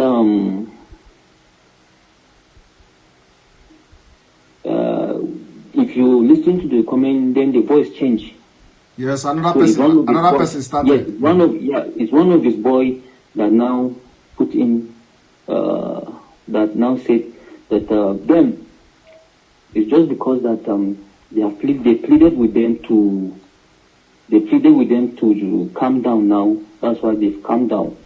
But they are really, really prepared and now ready to ensure that this fight, they do it. And they are ready anytime, any day. So that then they are going to chase away all the Christians in the southern Kaduna to Plateau. That is, they will chase them away to Plateau State. So the southern Kaduna is sharing boundary with Plateau. That they will ensure that all of them are chased to Plateau from that southern Kaduna. They will not stay in southern Kaduna again. Okay.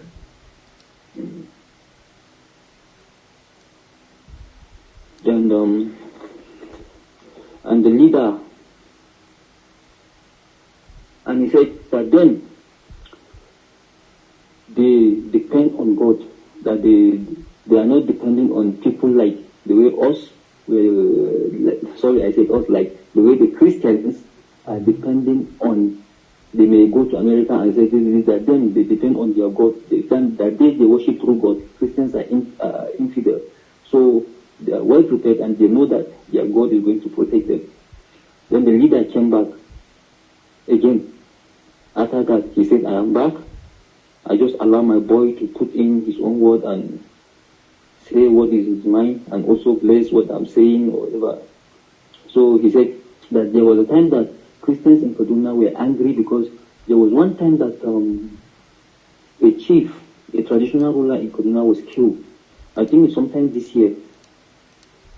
Okay. So when they go to bury him, when they pass with the corpse, so the people reacted, and there was a kind of the Christians now reacted and they revenge the killing. So he said, so he was saying that just because they killed one Christian and they now stood up, they now reacted and all of these things and all of that. So that let him tell them that they will kill, that this time around, let him tell them that one is just a child's play, that this time around they will kill everybody, they will make sure they kill even the child and adults and everything that belongs to them will be killed. Even if government interfere, they will not stop. They can just, even if government interfere, they may just, because government interfere, they may just a kind of a suspend the killing for a while. But even if it takes another 1,000 years, that they will still come back and ensure that they take over the whole of Southern Kaduna. He challenged them that if they know they are strong, they should go, if they know that they are strong and they can face them, that they should go to their farm, that they will ensure that the Christians do not enter their farm again. No matter what happens, if he sees anybody there, they will kill them. They will take over their farms and they will ensure that, okay, hunger destroy them. It's like when he came back again, he was still saying the same thing. So,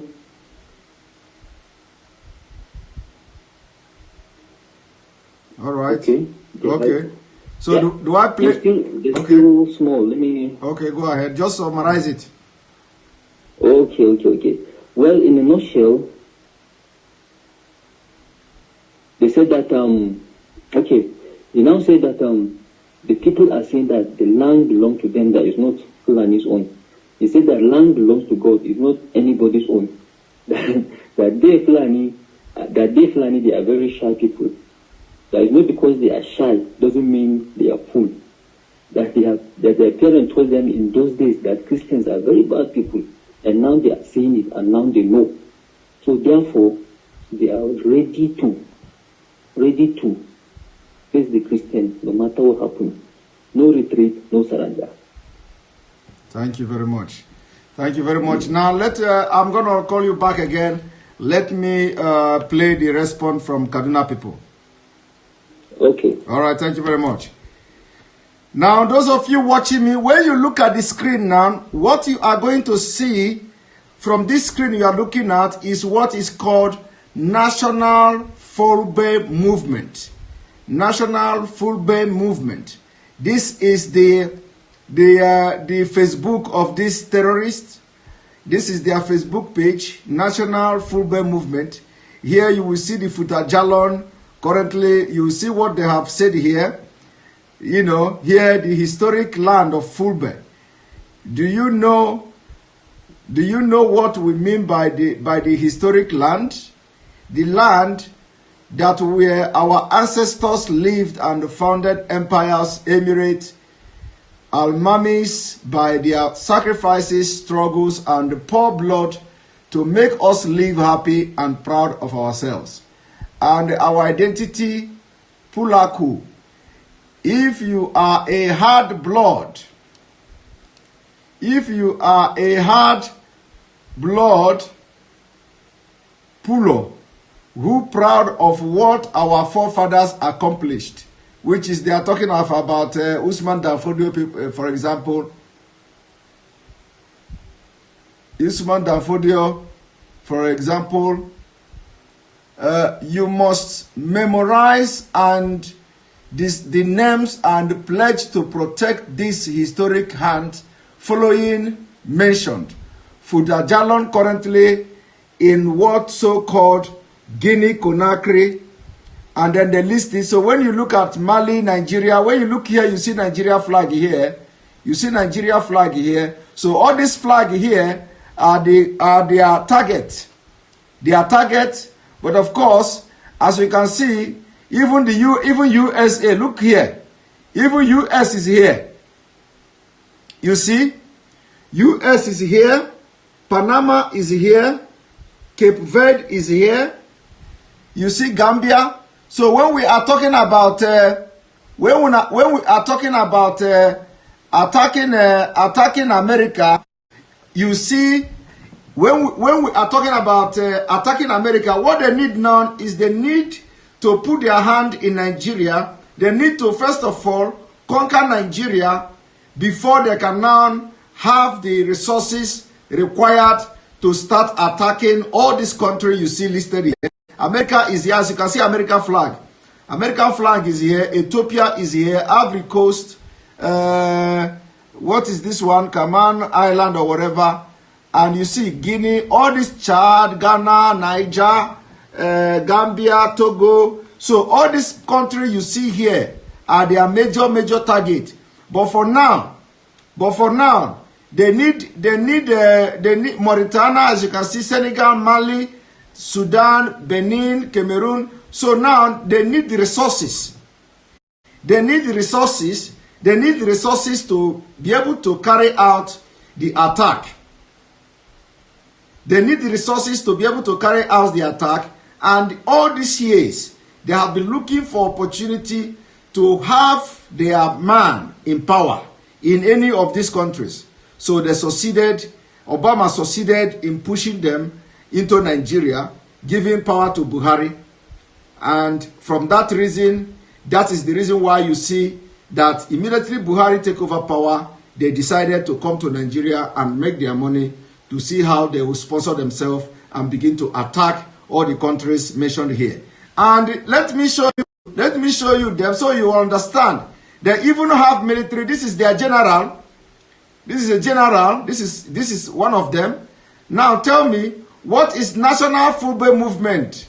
They are dressing with military uniform. Look at them. Look at them. They are dressing like a military man. Look at them. This is in the battleground. When you see them like this, they dress in military uniform. Now, how can you know whether these are military or not? You cannot know.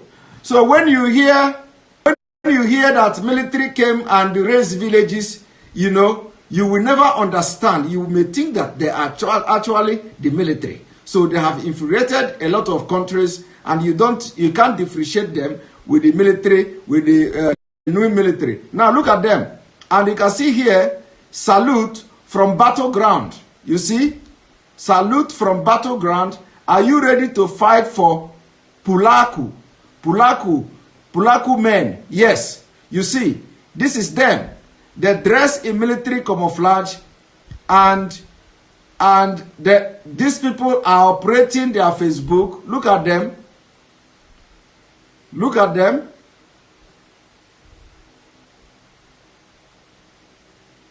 Look at them. You can see Fulbe Algeria, Fulbe Sudan, Fulbe Central Africa, Fulbe Chad, Fulbe Nigeria, and all that. All these countries they are interested in.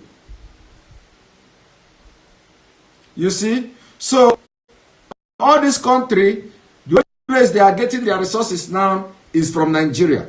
Now, let us play what Kaduna people, and the people I just showed you now are the ones that are doing the killing in Kaduna. Now, let us see what the Kaduna people responded to them.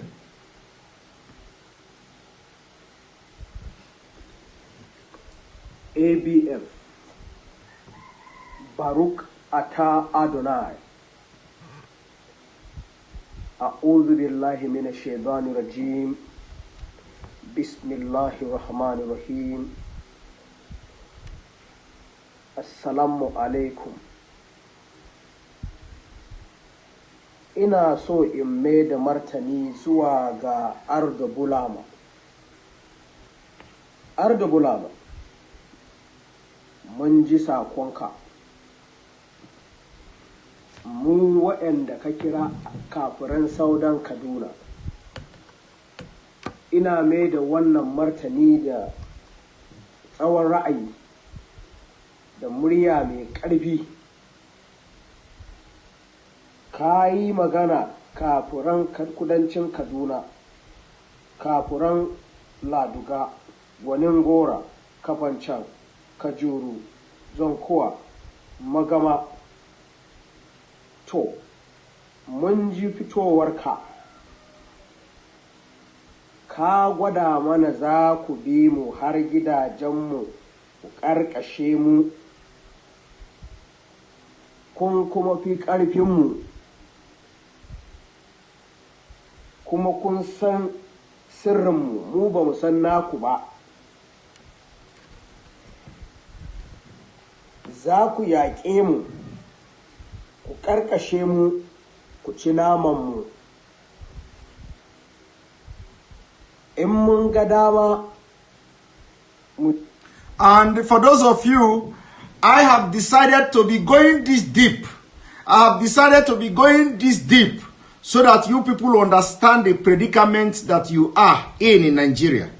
I have decided that we, the Biafrans agitators, we will be going this deep. Going really, really deep so that you understand. For the people that are shouting for restructuring, autonomy government, regional government, do you know what is autonomy? Do you know what is autonomy? Are you going to stop the Futajalon? Do you know what? Do you know this is one of the movement? This is one. I'm just showing you only one. And this is their Facebook page. Nuclear bomb ba zai kama ku ba. Ka nuna mana ardo bulama da cewa ba mu san Allah ba. Ardo bulama. To bari ka ji.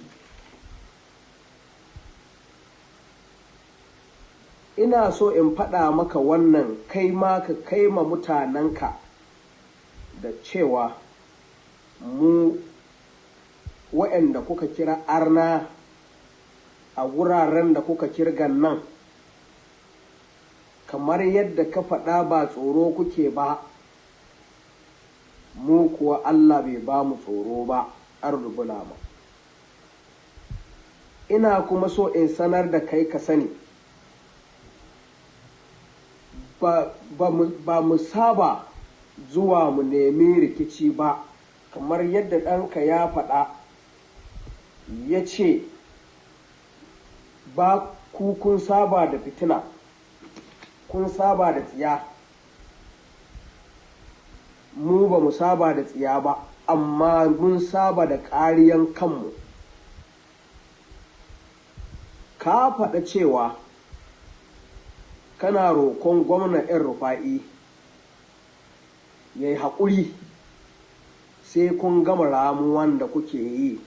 Jami'an tsaro ba da su kuke yi ba, su cire hannu kar su sa hannu, domin idan mutum ya sa hannu za ku hada duk da shi.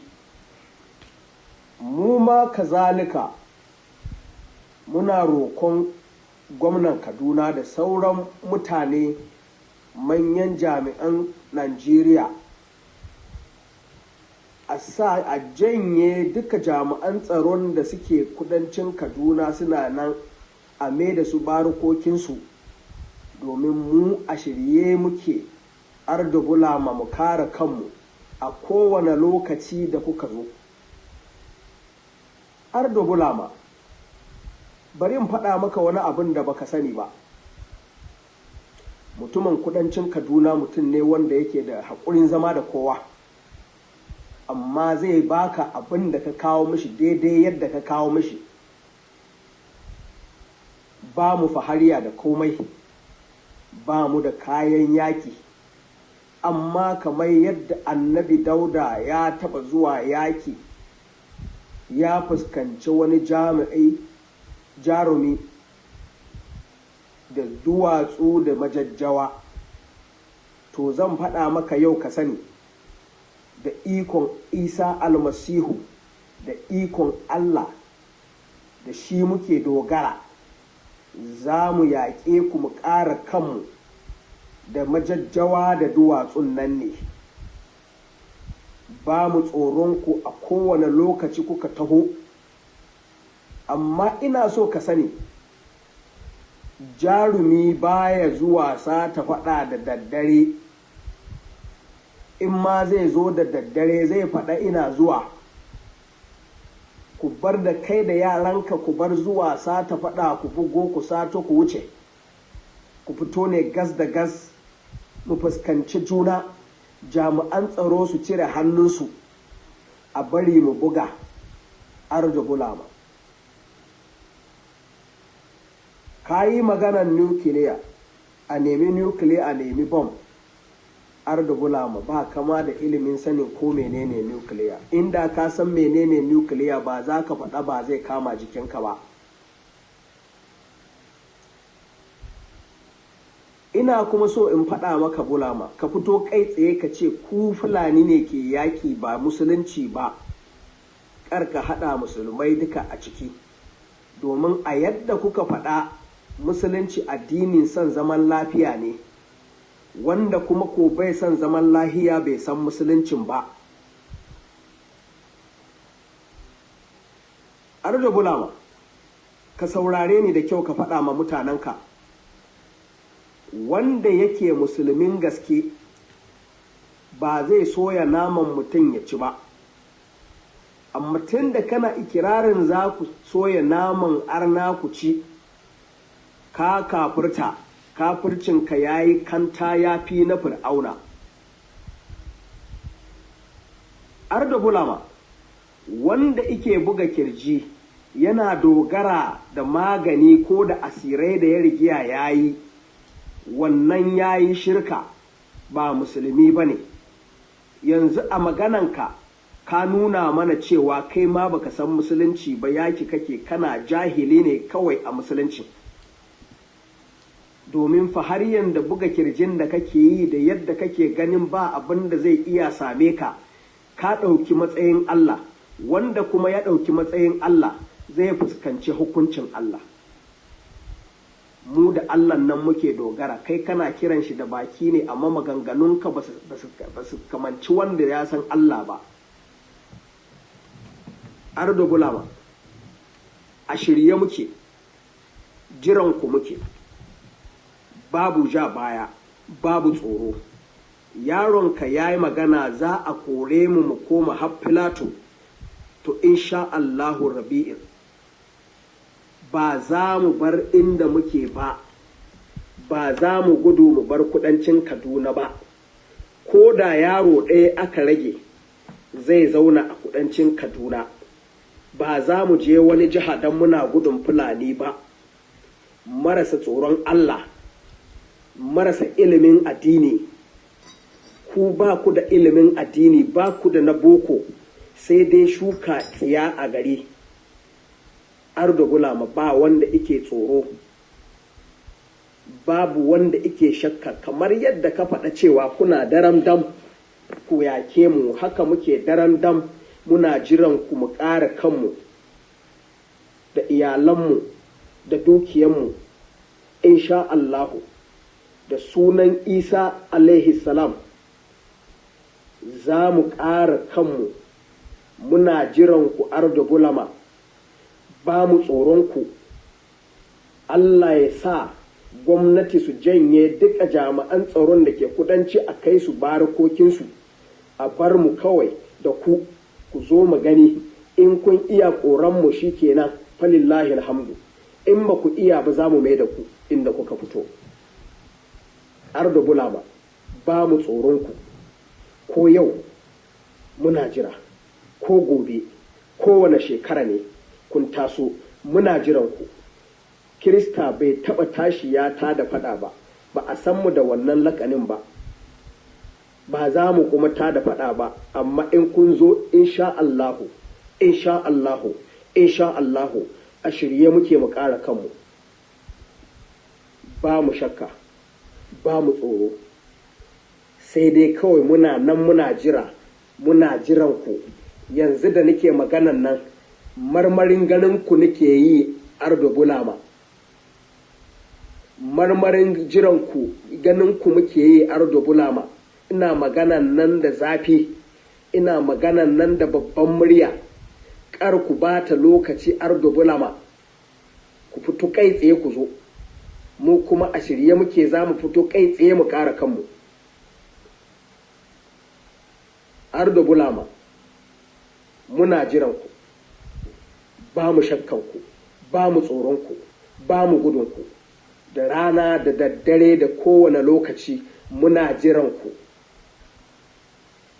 Ba mu kuma da asiri domin ba za mu yi asiri don mu yi kare kanmu ba, don muna da Allah, kuma wanda ya kira Allah ɗaya ya gama, mun kuma kira Allah ɗaya mun gama.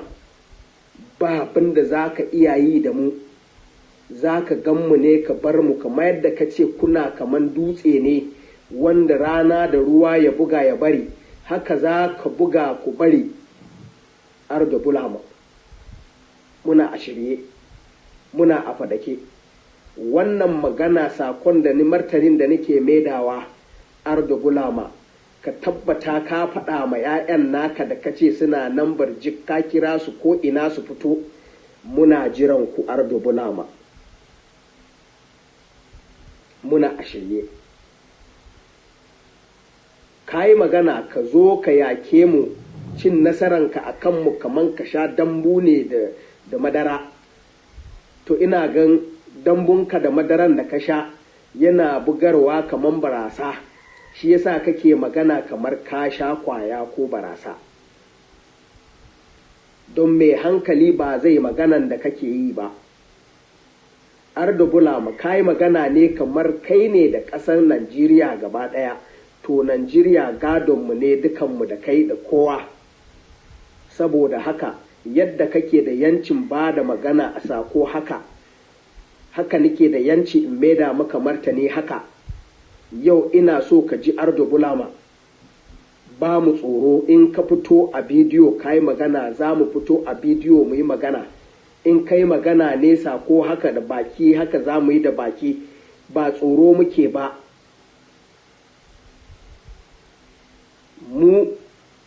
Muna biyayya ga gwamnatin Najeriya, muna kuma biyayya da kowane iko a ƙasar nan. Amma idan ka keta kai mana haka, mu ma za mu keta mu maka haka. Don a shirye muke Ardo Bulama, ka ji sosai, ka sani a shirye muke. Duk abin da ka faɗa ya zo kunuwanmu, mun ji, mun kuma karba sakon. Shi yasa muke maida maka martani a yanzu. Kai ma ka ci, ka faɗa ma mutanenka, ba tsoro muke ba. Insha Allahu in ka zo za ka tura mu Filatu, to mu za mu mai da kai fiye da inda kake kai, sai ka wuce wurin sha Allahu. Insha Allahu, Allah ya sa jami'an tsaro su cire hannu, a bar mu da ku, a yi wanda ya gaji ya bari. Kar a zo kariyan wani, kar a zo a hana wani, a bar mu da ku. Kamar yadda ka faɗa, mu shiri a cikin shiri muke, ko ta kwana a kowane lokaci. Alhamdulillah. Yes, that was the Southern Kaduna waking up and responding directly to terrorist Fulanis. They responded to Fulanis, and I am going to call our translator to interpret what they have said, or what this man have said in the Hausa language, so that everybody will understand and follow. Now let us call to our wonderful translator to do the job.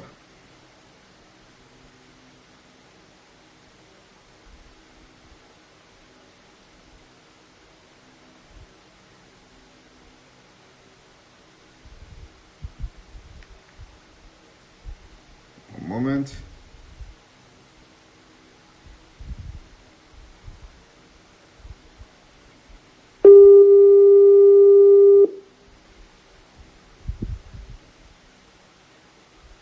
Hello. Hello, my brother. Again, I'm back again. So you have just listened. You have just listened to this response from the Kaduna people. Can you tell us and tell the entire world what was the response from Kaduna people? Okay, the response is this. He said that I want to respond to the Fulani leader. We had this message and we had this message, and that you call us infidel in the southern Kaduna. You talk about the Christian in southern Kaduna, where he mentioned the villages Kachia, Kavanchang, and the rest.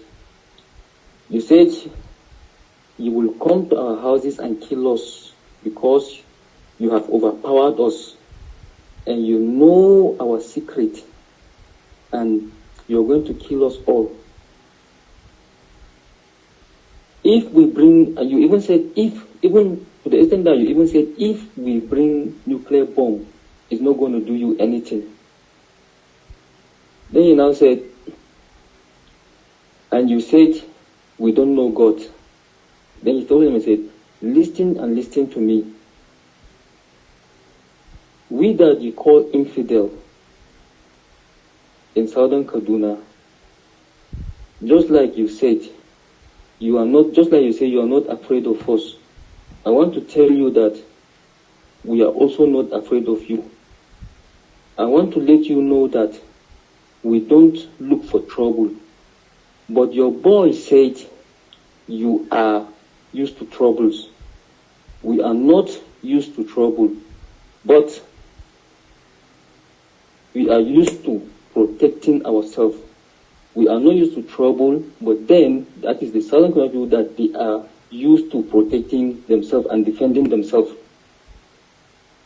Are you there? Yes, I'm listening. Go ahead. So that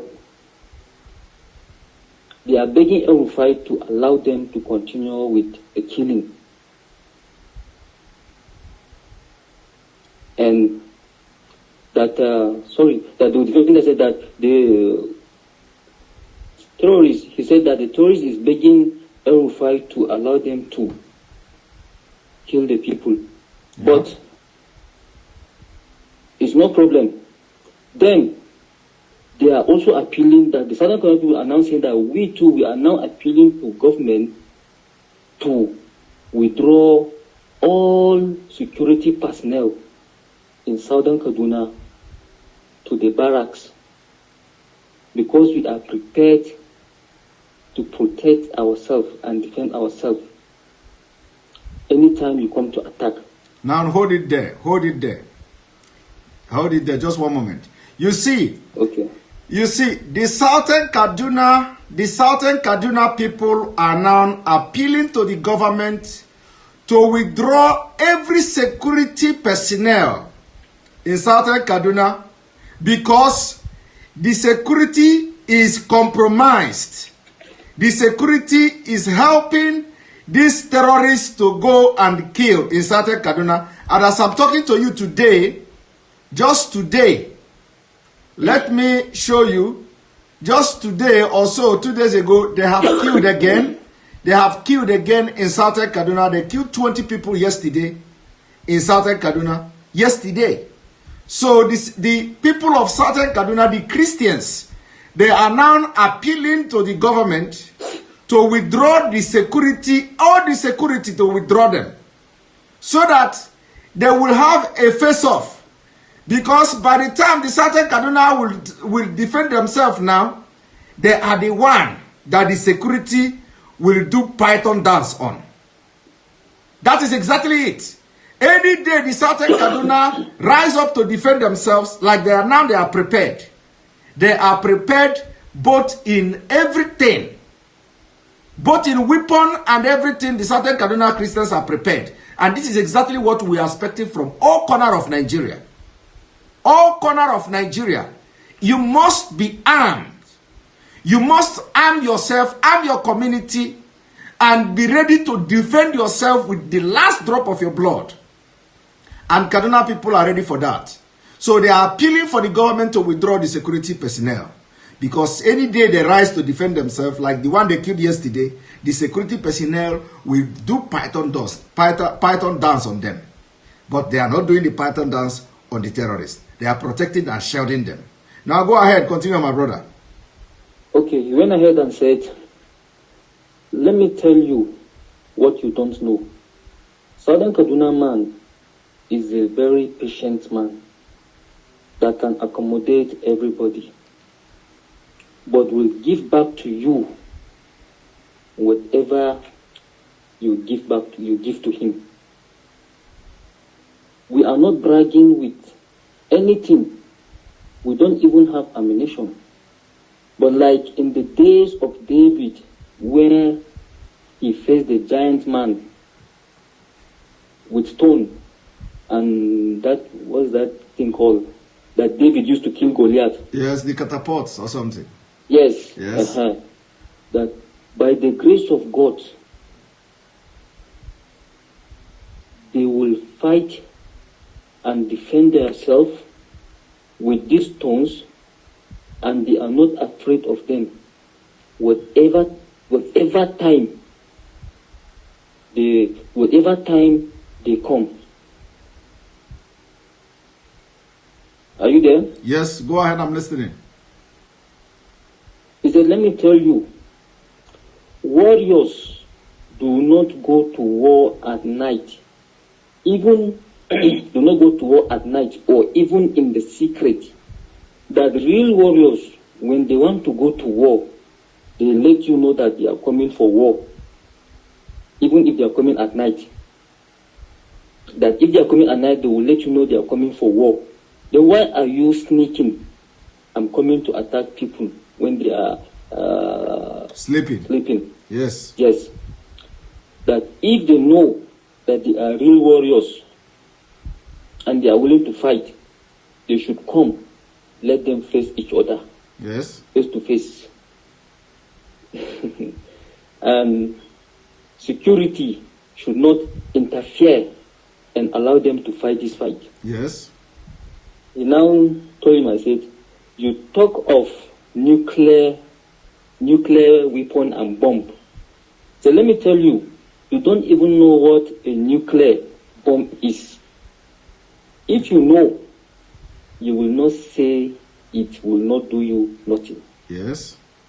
I just came out and said it is Fulani that are okay. He said he's saying that it is Fulani that are at war, not Islam. Yes. Therefore, don't join all Islam in it. Just because you claim Islam is a religion of peace. Mm-hmm. And if it's a religion of peace, any good Muslim will not engage himself in that kind of act. Yes. And he now said, listen to me. A true Muslim will not kill human being and eat his flesh. Yes.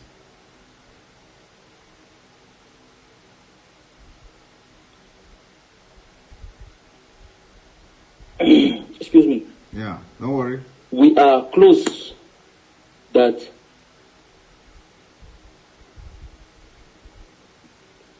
he said a Muslim man will not kill and eat the flesh. But what you people are doing is even worse than what Pharaoh did. Mm-hmm. Pharaoh in the Bible. Anybody bragging with charm is not a true Muslim. Yes. Here you show us you don't. That is not a true Muslim. That you now show us that you are not even a true Muslim, because you said your religion is a religion of peace. You and you are an illiterate in Islam, because all you are bragging of is charm. Yes. So all you are bragging of is charm. that even take the place of God. And for that, God will judge you accordingly. We, the Southern Kaduna people, we depend on God, the true God. Yes. But you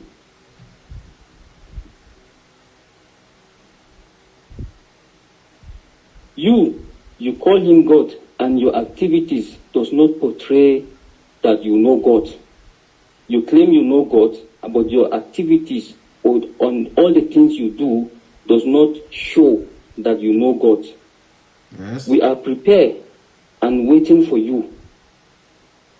No going back, no fear.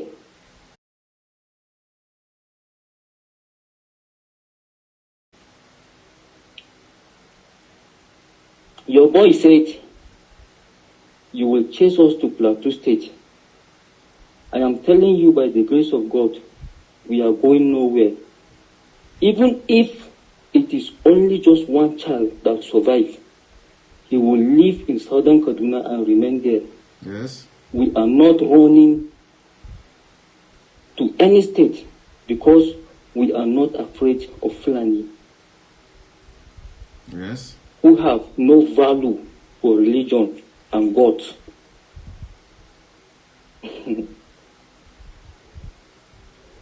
You are all illiterate and do evil. Nobody is afraid. Just like you said, you prepare to kill us, so we are also prepared to defend ourselves and our children. We are also prepared to defend ourselves, our children, and our properties. By the name of Jesus Christ, I am telling you, we will defend ourselves. We are waiting for you. We are not afraid of you. I wish, oh, how I wish government will withdraw security to the barracks and allow us to fight this fight. If you chase us to Plateau, as you said, then fine. But if you can't, we will chase you and send you back to where you came from. Yes. We are not afraid of you anytime, any day. Christians have never looked for any trouble and will not do so. But if you come, we are prepared to protect ourselves. Yes. No doubt, no fear. We are waiting for you. I am talking. I wish, as I'm talking now, I really wish you can just come out and kill. I really wish you can just come out and come out. Please, don't waste time. Just come out and kill us. Yes. We are prepared to defend ourselves. Yes. We are waiting for you any day, any time. Don't use charm, cause we have God. Yes. We have called on God, and there is nothing you can do to us than just give up and let us be. We are prepared. No matter what happens, you cannot do us anything. And we are ready to face you in whichever media channel or communication means you choose. If you talk on the radio, we will respond to you on the radio. If you go to TV, we will respond to you on TV, video, whatever channel. We are not afraid of you. If you show your face, we will show our face. So, that is it. Thank you very much, my brother. You did a very wonderful job.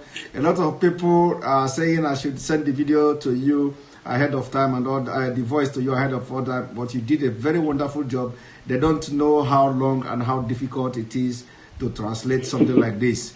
You know, of course, if this kind of thing comes up next time, I'm going to try to make it better that I will play it and you will listen and translate it, you know, simultaneously on the program. Yeah. But because I'm unable to, you know, to upload it to my page, that's the reason why I'm playing it like this. And then so it is a very good thing. I thank you so much May God bless you for what you have done and what you are doing. I really appreciate this, that you are helping to translate and enlighten people on the danger that is coming to Nigeria and the danger that they don't know. The people clamoring for one Nigeria don't know this danger that is coming to them. And this movement is a movement to liberate all the people that have been enslaved in Nigeria, including people in Jos, people in Plateau State, people in Benue State, all the people in Middle Belt that they have enslaved, and they are ready to kill and wipe out of the surface of the earth.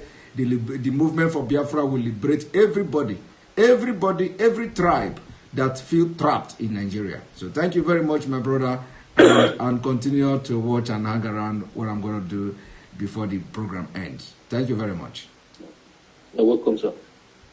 Now, you have just listened to that. The page is under attack. My Facebook page is under attack. They have started, to attack the page, but we are not relenting. We are not relenting. Now, I want to show something to you.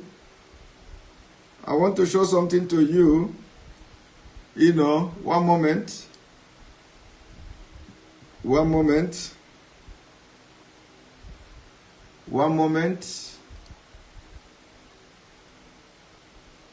I want to show you something.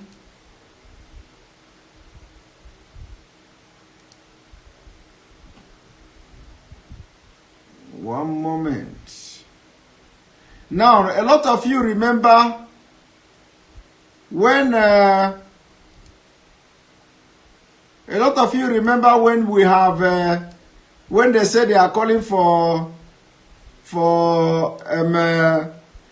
Occupy Nigeria. All of you remember the Occupy Nigeria, right? Now, let me show you this, because before I go to what I'm going to show you, I want to show you this video. This is the exact situation of the Nigerian military. The Nigerian military, they never take the war to Boko Haram and to all these terrorists. They are always repelling and repelling and repelling. Now, I want you to watch this. November 13 is a day people of Goza will not forget in a hurry.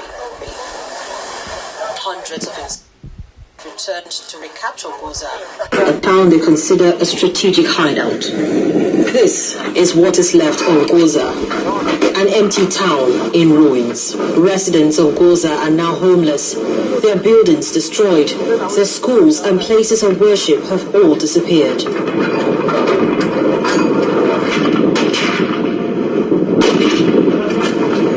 This crowd of people, mostly women and children, wait their turn for a portion of food, cooked and distributed by the National Emergency Management Agency and other donor agencies.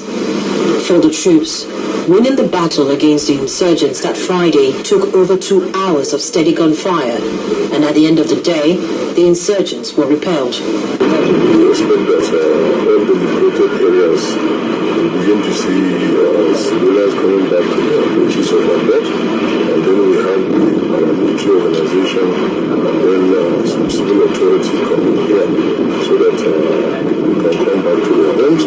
You hear? 2 hours of battle. At the end of the day, the insurgents were repelled. Now the question is, why are the military repelling? Why would they face off with insurgency and then with insurgents, and then they will fight for 2 hours and then they repel and they allow them to go?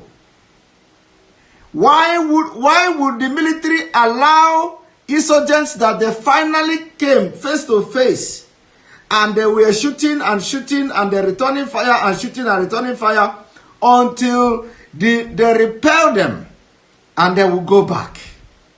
Does that say anything to you? When you have come face to face with terrorists and you will fight for 2 hours and they will run away, what is the Air Force doing? What is the Nigeria Air Force doing? When the people on the ground are fighting, what is the Air Force doing? Why would they fight and repel? Why would they not fight and kill them? Why would they allow them to just go back? To where are they going?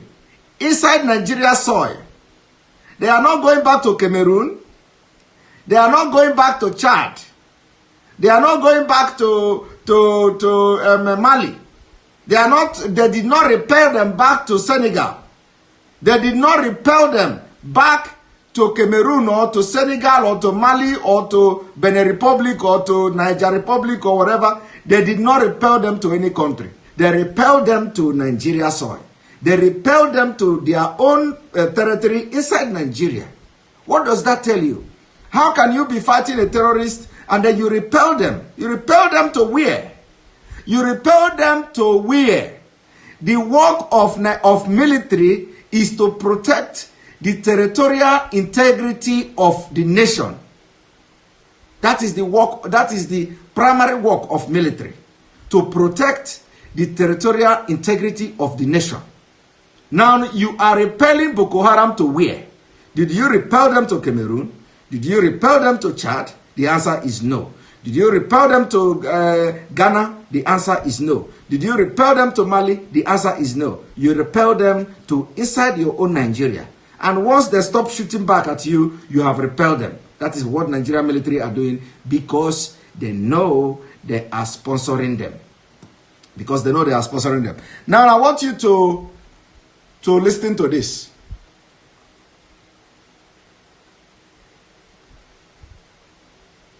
How many of you remember this?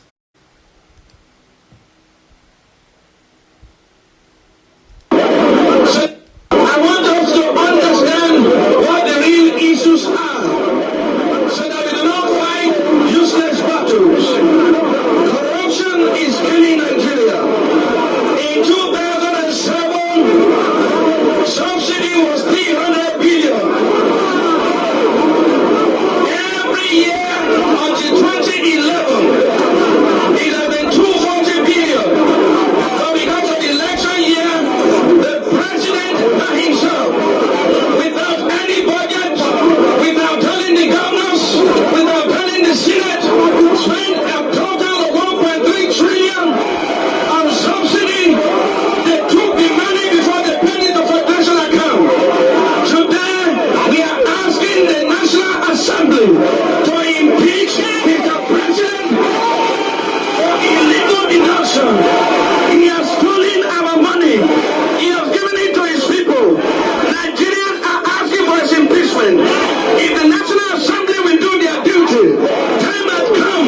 The president has committed an impeachable offense for taking money before. Now, the question is, where are all these crowds today? This was in 2012. Against President Goodluck Jonathan. Where is Tunde Bakare today? You hear him. He was the convener of Occupy Nigeria. What you are watching now is Occupy Nigeria. Where are the crowd? Where are these crowds today? Where are the crowds today for revolution now? Where? Where are the crowds today? Right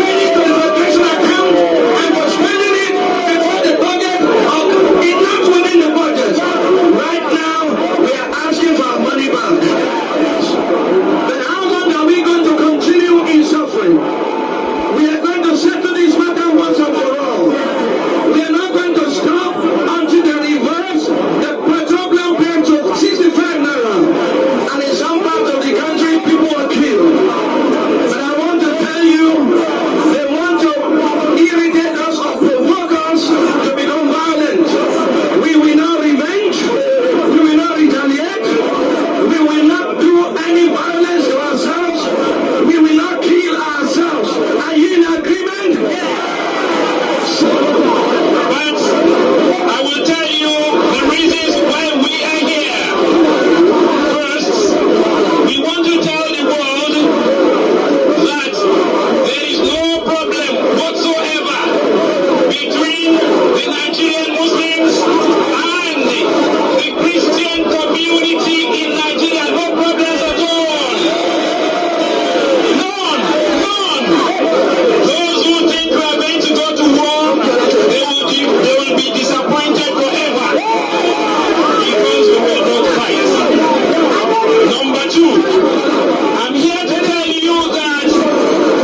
this one today?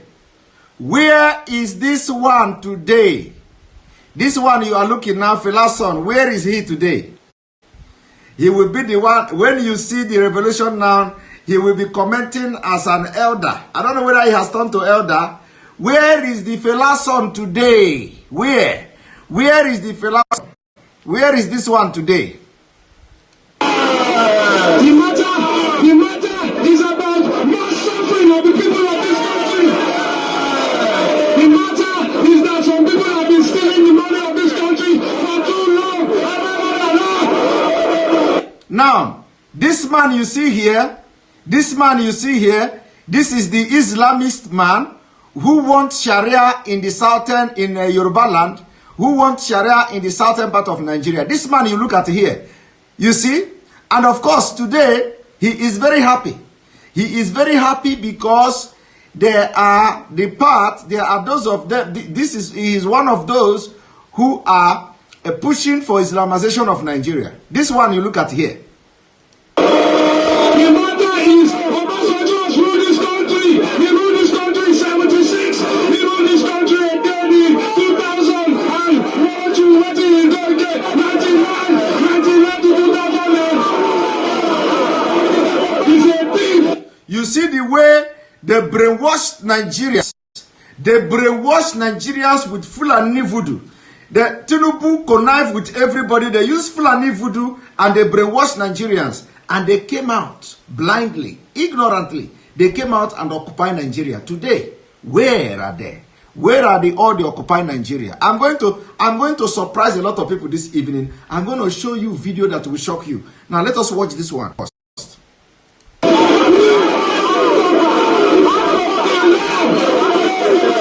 said they are looking for the cartel. If PDP does not know the cartel, who will know the cartel?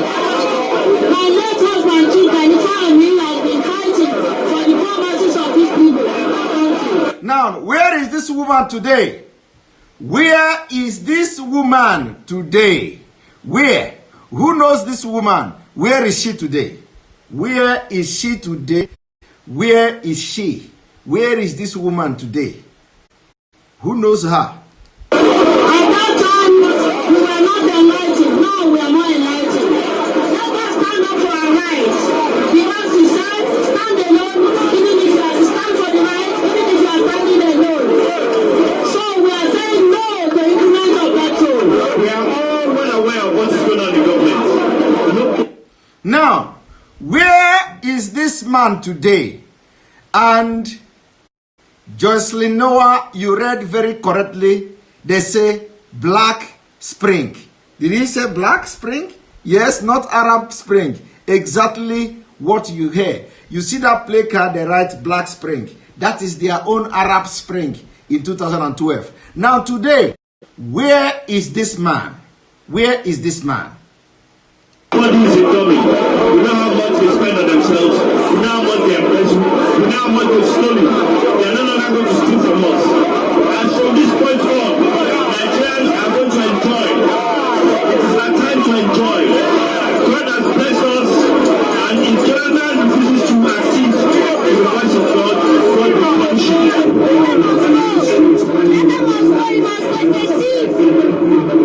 Jonathan must go. Jonathan is a thief. Did you see that? Jonathan must go. Jonathan is a thief from a small boy. From this small boy that knows nothing about governance. From the small boy that knows nothing about Nigeria. They teach him, they taught him how to say, Jonathan is a thief. The only thing they did was to put these things in the mouth of these young boys. To say Jonathan is a thief. Where is this young boy? Where?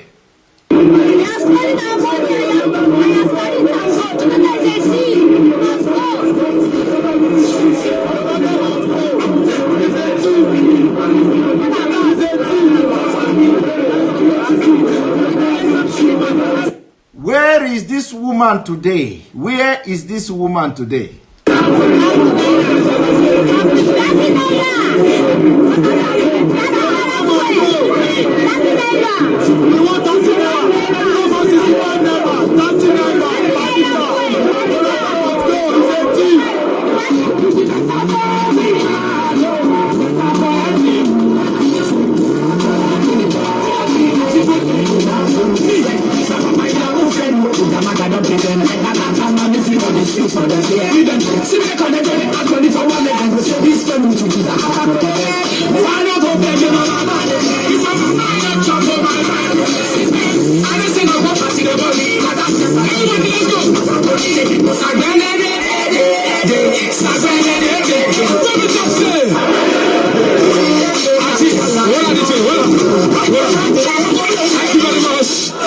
Now, I'm just starting. No, I am just starting.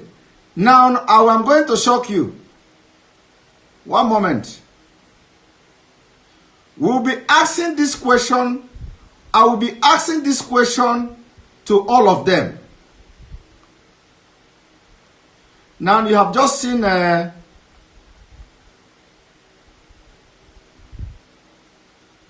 Now here,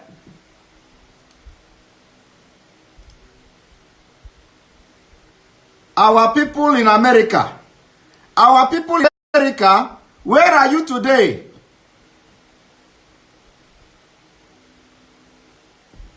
Where are you today?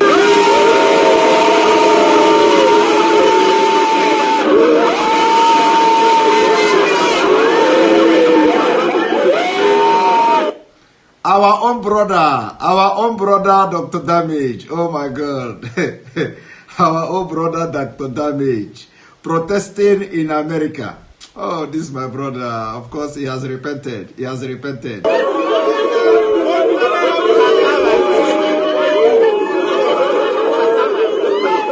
Oh, and he's acting like Jonathan here.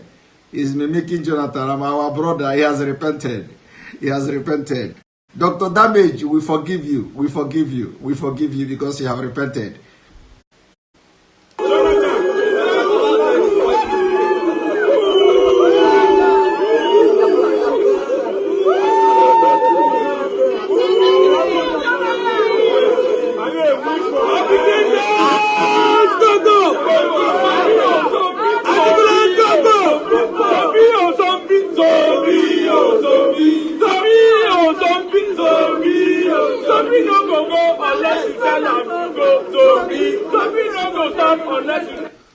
If you see your face here, where are you today in America? Is anybody stopping you from protesting in America? If you see your face here, where are you today? Where? Where are you today? A lot of people want to speak. We try and, we try and spit it out. They want to shuffle it. Still have the offer for anything that wants to speak.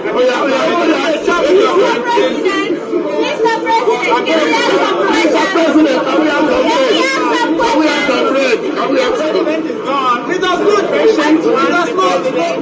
Mr. President, what are you doing with Boko Haram? Boko Haram will take care of them. Give us another 6 years. We will take care of them. That's why we need a true 6 years for Boko Haram. What will you buy with 1 billion naira? For food? Yes. Cassava bread is expensive. It's from India. Very expensive. Mr. President, what about our roads? The roads? Yes.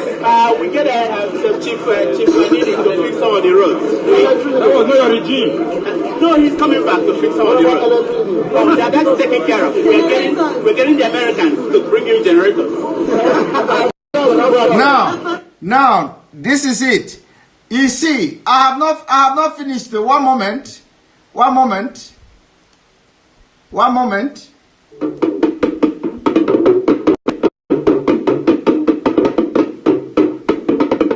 Where are these people today?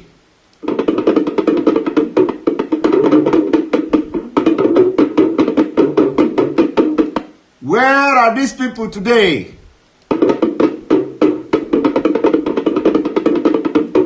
Where are them today?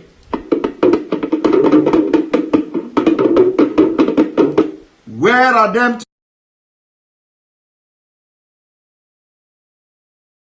today? Where are them today? Where are these hired people today?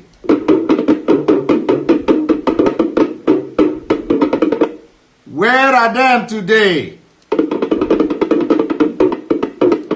Where is Tude Bakare today? Where are the people in Lagos? Where are these crowds today? Where are they today? Are you not uploading videos again? Are you tired of uploading videos? Are you tired? Now, we have not finished. One moment. Just one moment. Bro, we got here some reality right here. Now, turn up my phone. Shit. Hear them. This is Kaduna State, where they are killing now and killing like nothing, like never before. Here is Kaduna State. Where are the people of Kaduna State today?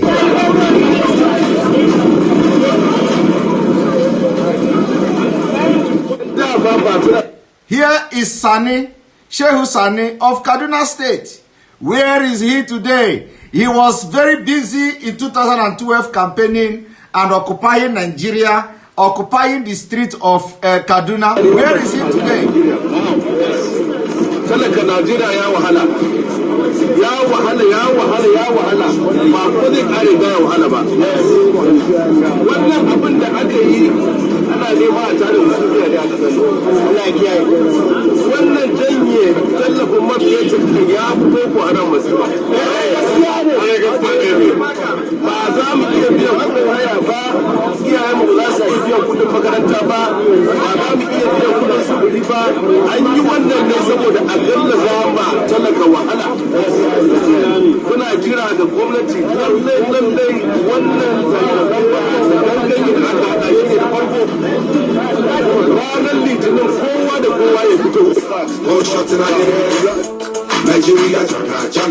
Where are these people today?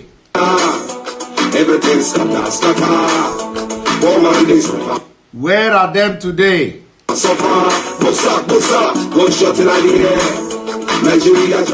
Where are these people today in Kaduna? Where are them today?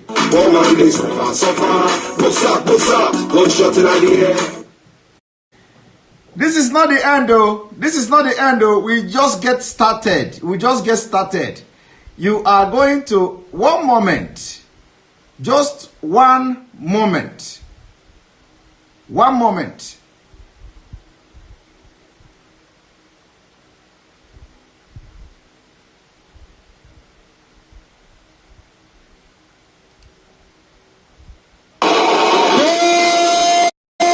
Nigerian people.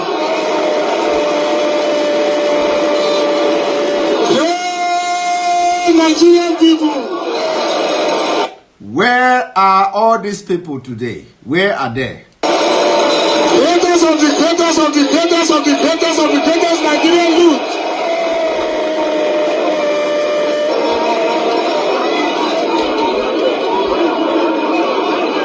It is a good and great thing to see many of you present here this morning.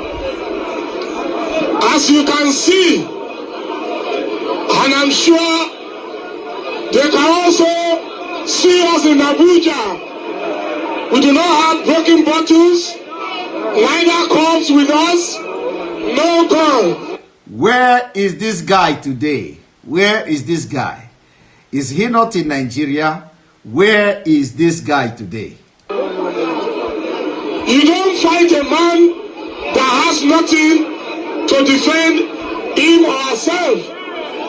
In other words, we are here to use our mouth and our presence to register our displeasure. Today, can you register your displeasure? Can you register your displeasure today? The way we are being governed. Nigerian people, oil subsidy is not only the matter. The matter is good governance. Give to a common man, give to an ordinary Nigerian what is rightly and truly belongs to them.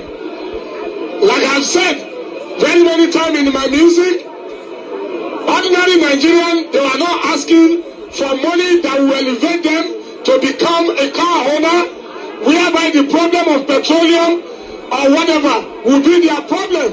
But they want a good life.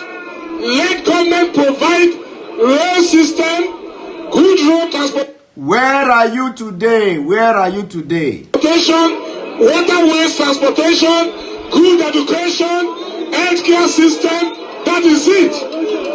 If you give Nigerian electricity, that is providing them a noble environment to look for what they will use in carrying on with their life. We on our part, whatever I become today is on the side of the masses. Because when I make or produce an album, it is the general public that does that. They buy some of my work. They were the one that I relied on in the last 40 years of my musical career. Where are you today? Today, are you aware that Al-Qaeda is coming to Yoruba land? Are you aware that ISIS West Africa is coming to Yoruba land? Are you aware? Do you know what that means? That information is coming from the world's most intelligent country.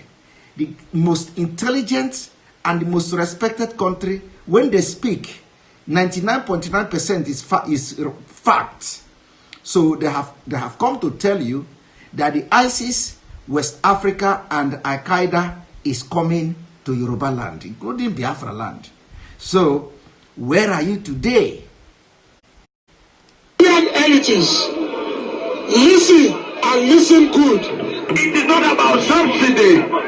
There can be no transformation without sacrifice. They are not willing to sacrifice anything for this nation. Now, they are not willing to sacrifice anything.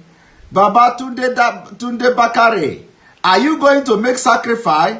Where are you today? 25% of their basic salary. Their allowances are more than 1,000,000% of what they are cutting. Time has come for the people of Nigeria to rise and say enough. Is it exactly what you stood for in 2012?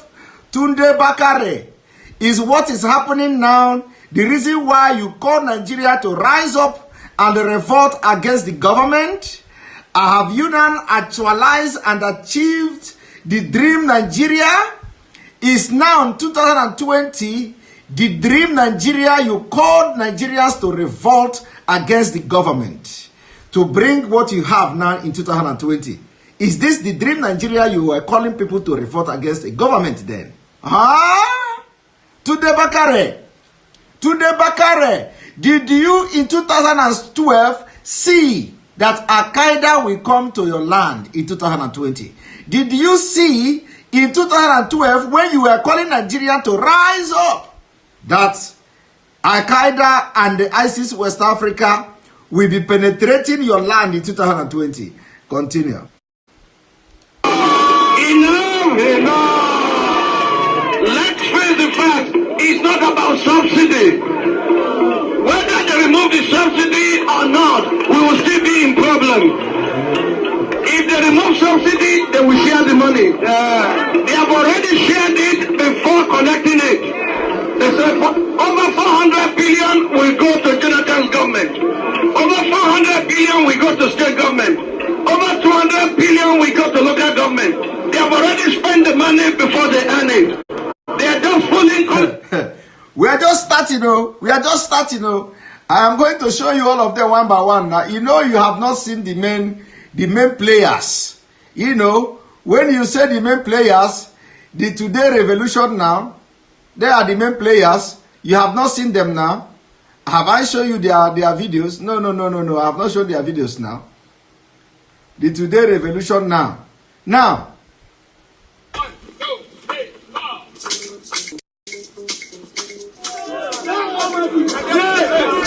We are not afraid of anybody. Something we don't deny. Now, where is this guy? He said they are not afraid of anybody. Is he afraid today? If you know that guy, go and find him. Because he said he is not afraid of anybody. Ask him, did he still have that Obiago? Is he still having the Obiago that he had in 2012? We need the Obiago now. He said he's not afraid of anybody. We need that Obiago. Nigeria need the Obiago now of this guy. He is not afraid of anybody. We are not afraid of anybody. Country we own tonight.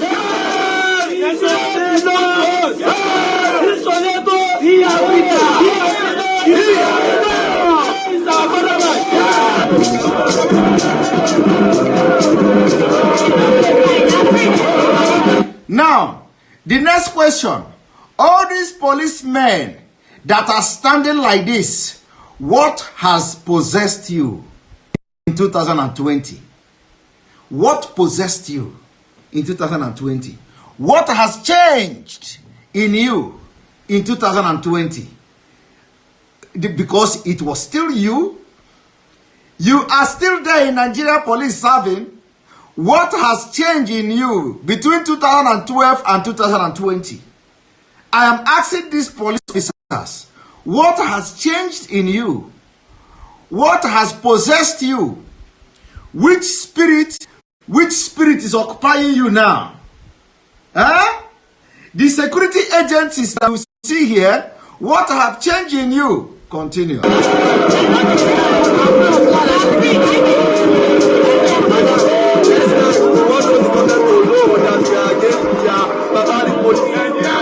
Nigerians say no to subsidy, we say no to suffering, no to Boko Haram, no to kidnapping, no to anything inhuman. We cannot take this no longer. If Jonathan is not capable, let him resign. If he's not... Where is this guy today? Where is the guy? Is he now enjoying the Nigeria he came out in 2012 to protest? Is he enjoying it? If you know him, tell him his picture has appeared in Simon Ekpa page. We are making them hero this night.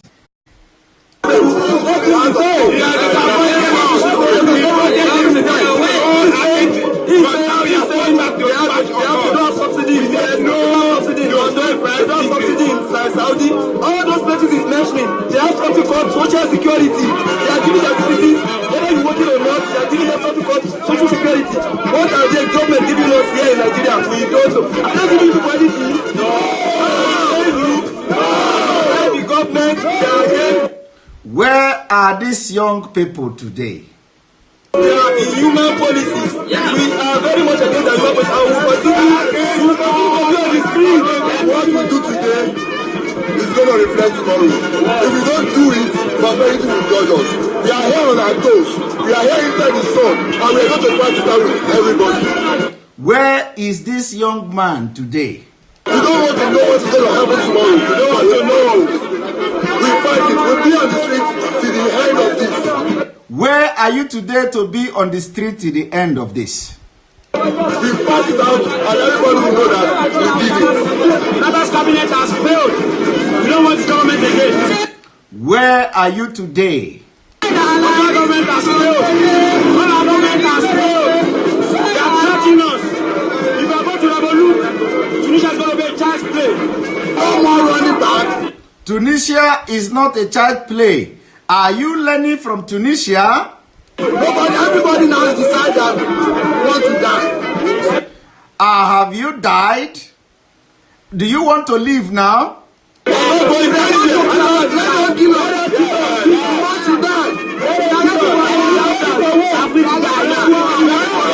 You are free to die now? Then, are you ready to die now?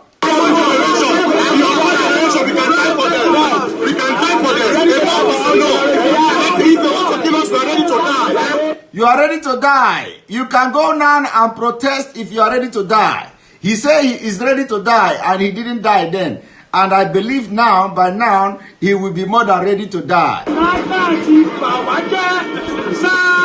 ti fọ́ wa jẹ gbogbo ayé padà lẹ́yìn wọn omi ló máa gbé wọn lọ. Where is this guy today? Where is this guy?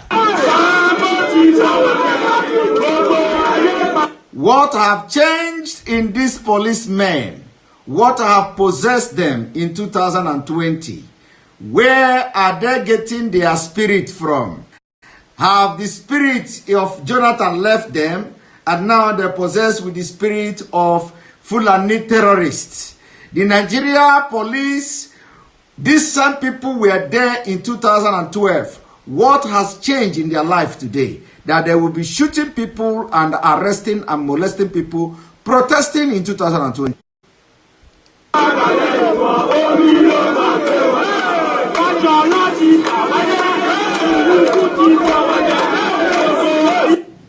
You see, you use your own hand and bring in things that will kill you. You see, of course, you people know that this is not even the half of what, the videos are supposed to show you people. Occupy Nigeria, autonomy.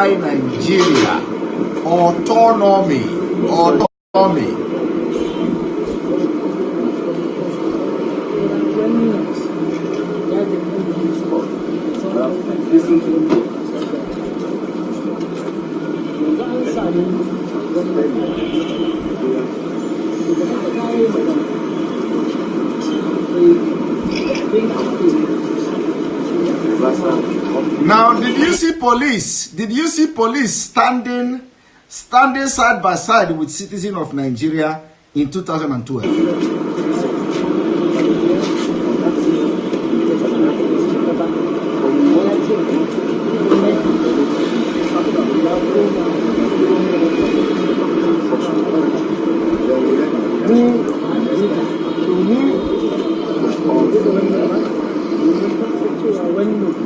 Did you see police? Did you see police standing with human beings in Nigeria in 2012 in protest? Protesting.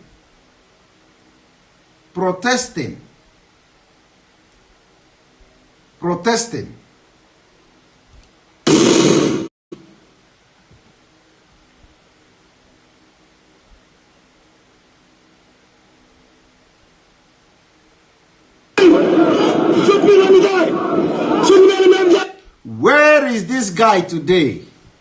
Where is this guy today? Shoot me, let me die! Shoot me, I'm going to die! He said you should shoot him, he want to die. He said you should shoot him. Shoot me, let me die! Shoot me, let me die! Shoot me! He said you should shoot him. Where is him today? Where is this guy today? He should just come out and he don't need to ask, shoot me. He don't need to raise his hand. Where is him today? Is he not among the revolution now? If he has not joined them, he should go and join revolution now. He was looking for bullet in 2012 and nobody was ready to shoot him. He said, shoot me. Nobody want to shoot. He said, shoot me. Police don't want to shoot. Police was running away from him. Look, police was running away. He was busy shouting, shoot me. Shoot me. Shoot me! Shoot me! Police was running away.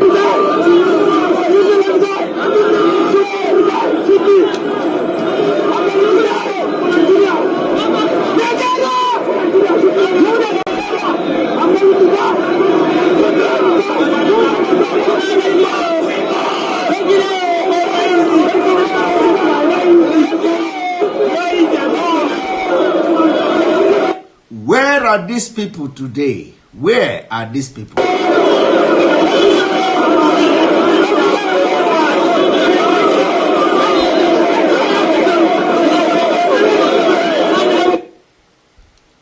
You see? Where are these people today?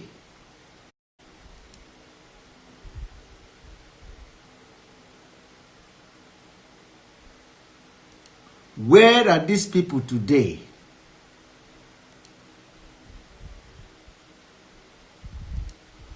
Where are these people today?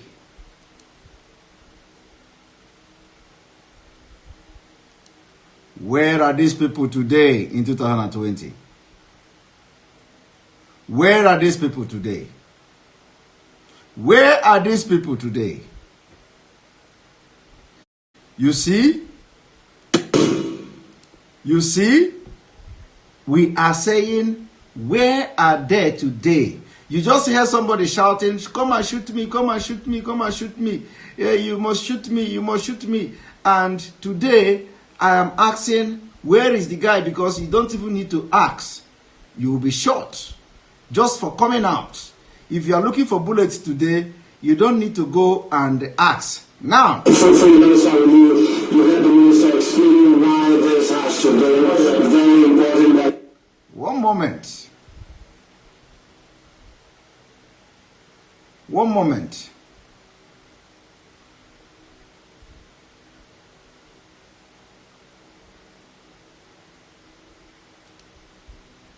One moment. Has brought the country to something of a standstill. Protests have seen at least one. Has brought the country to something of a standstill. Protests have seen at least one person shot dead by police and many more injured. The BBC's Mark Lobel is in Lagos, from where he sent this report. Eerily empty streets and a normally congested. Where is BBC today? Did you see BBC? Did you see BBC News? Where is BBC today to report the issue of Nigeria? Where? Where is BBC News today in 2020? Here is BBC reporting protest in Nigeria. Commercial centre, Lagos. Thousands of Nigerians have gone on strike protesting the government's removal of the fuel subsidy that has led to the doubling of the price of petrol. Some of those who wanted to work felt too afraid to. I don't have to risk my life, my family's at home, my kids are home. Where is BBC today? Look at police forming chain, human chain. As businesses shut and tensions were high. As staff, they think that we are foolish, but we are not.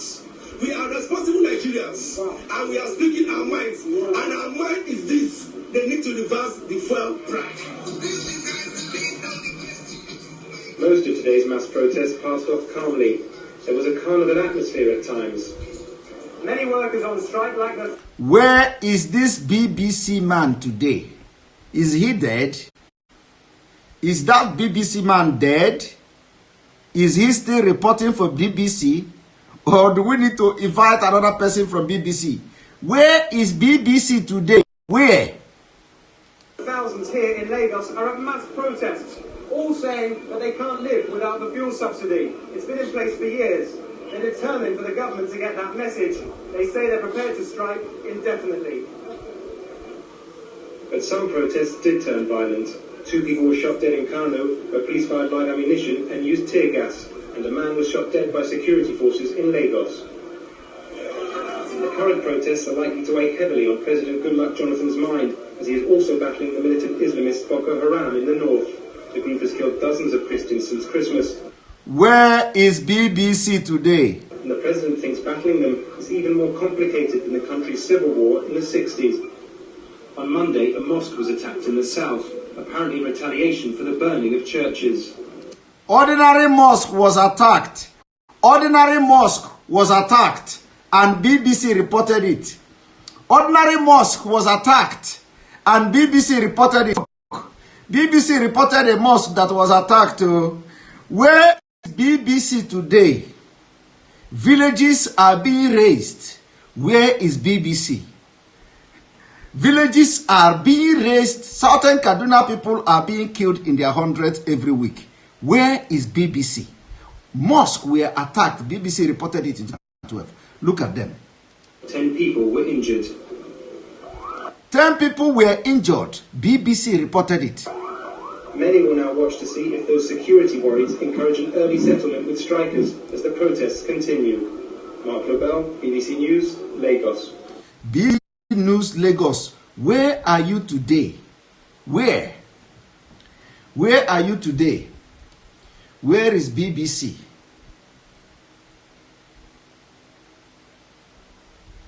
Okay, one moment. Of course, we don't have we don't have enough time, but very soon we don't have enough time. Maybe we'll continue. But I need to take your memory back so that you will understand.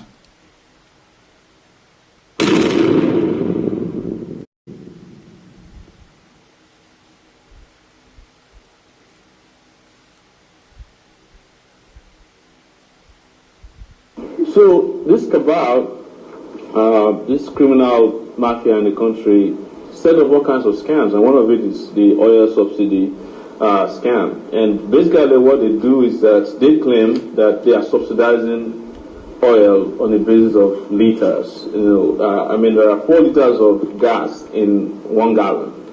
So, but there's nothing like that. Like our colleague here mentioned, supposed to be 4 refineries. Only about 2 of them are actually working to some reasonable capacity. They destroy the refineries intentionally.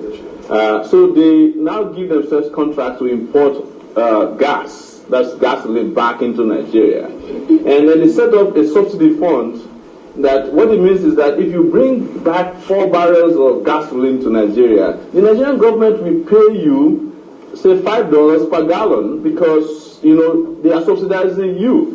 But the truth is that, one, they inflate the number of gasoline they bring back into the country. We found out even about 3 weeks ago that they were importing about 24 million liters that nobody could explain who is buying them. But they get subsidy for it. So it got so ridiculous that they started importing water. And yes, this is not a joke. We import water. They'll go to the high seas with a tank and get water, scoop water from the high seas and import it back to Nigeria. They'll bring paperwork to the customs and they'll clear them. And when they pay them the subsidy, they take the water back and pour it back into the ocean. It is not funny. This is how bad the oil scam is going on. But Nigeria is wrong. Now, did you hear? This was immediately after Occupy Nigeria. So Sowore was analyzing, because they are the people who projected the Occupy Nigeria.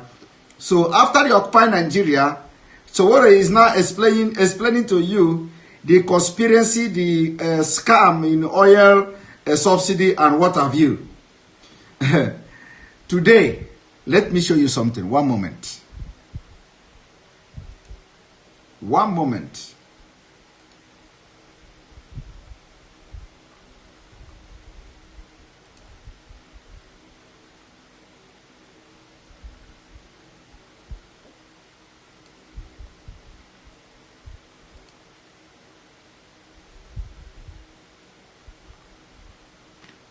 One moment.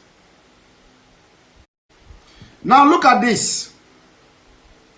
Did you see that? This was July 29, 2019. Money spent to import fuel in 5 years can build 14 refineries of 100,000 investigation reviews. Now, tell me, where are the Occupy Nigerians? Where are the Occupy Nigeria that was protesting for oil subsidy? Meanwhile, ordinary 5 years of Buhari administration, the money they have spent have doubled what Jonathan have ever spent in his government, and according to them, the money spent will build 14 refineries. I did not say it. Where are they? I'm going to stop here today.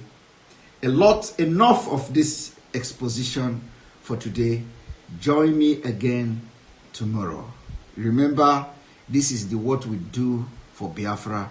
We are going to stop at nothing until we get Biafra. Remember, the only solution to all the things I'm explaining to you now, I have to take your memory a little bit back so that you will understand the predicament you are into. I have been able to present a lot of things this evening. Remember, the only solution to stop the invasion of the southern part of Nigeria by terrorists, the only solution, the only thing we can do to stop insurgency that is about to start in the southern part of Nigeria is disintegration of Nigeria. Disintegration of Nigeria will stop it. Regional government can never stop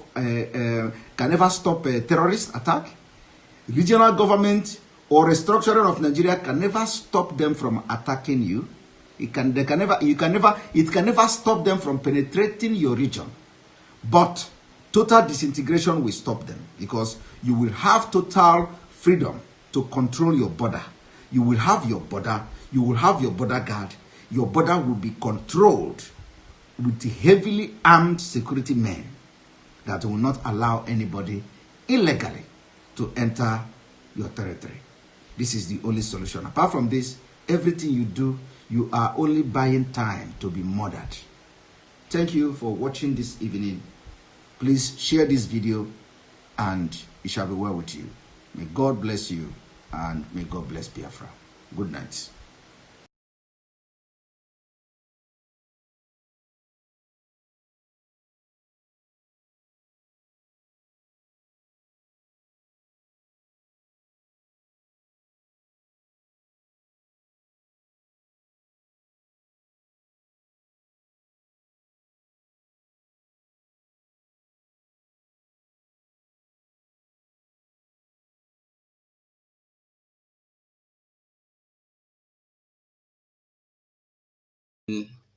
When you see the cocoa where they happen for this Nigeria today, you go understand. This man where they call Simon Ekpa, he don't tell where he come. He don't tell where he enter. They do what they do, but nobody know until now.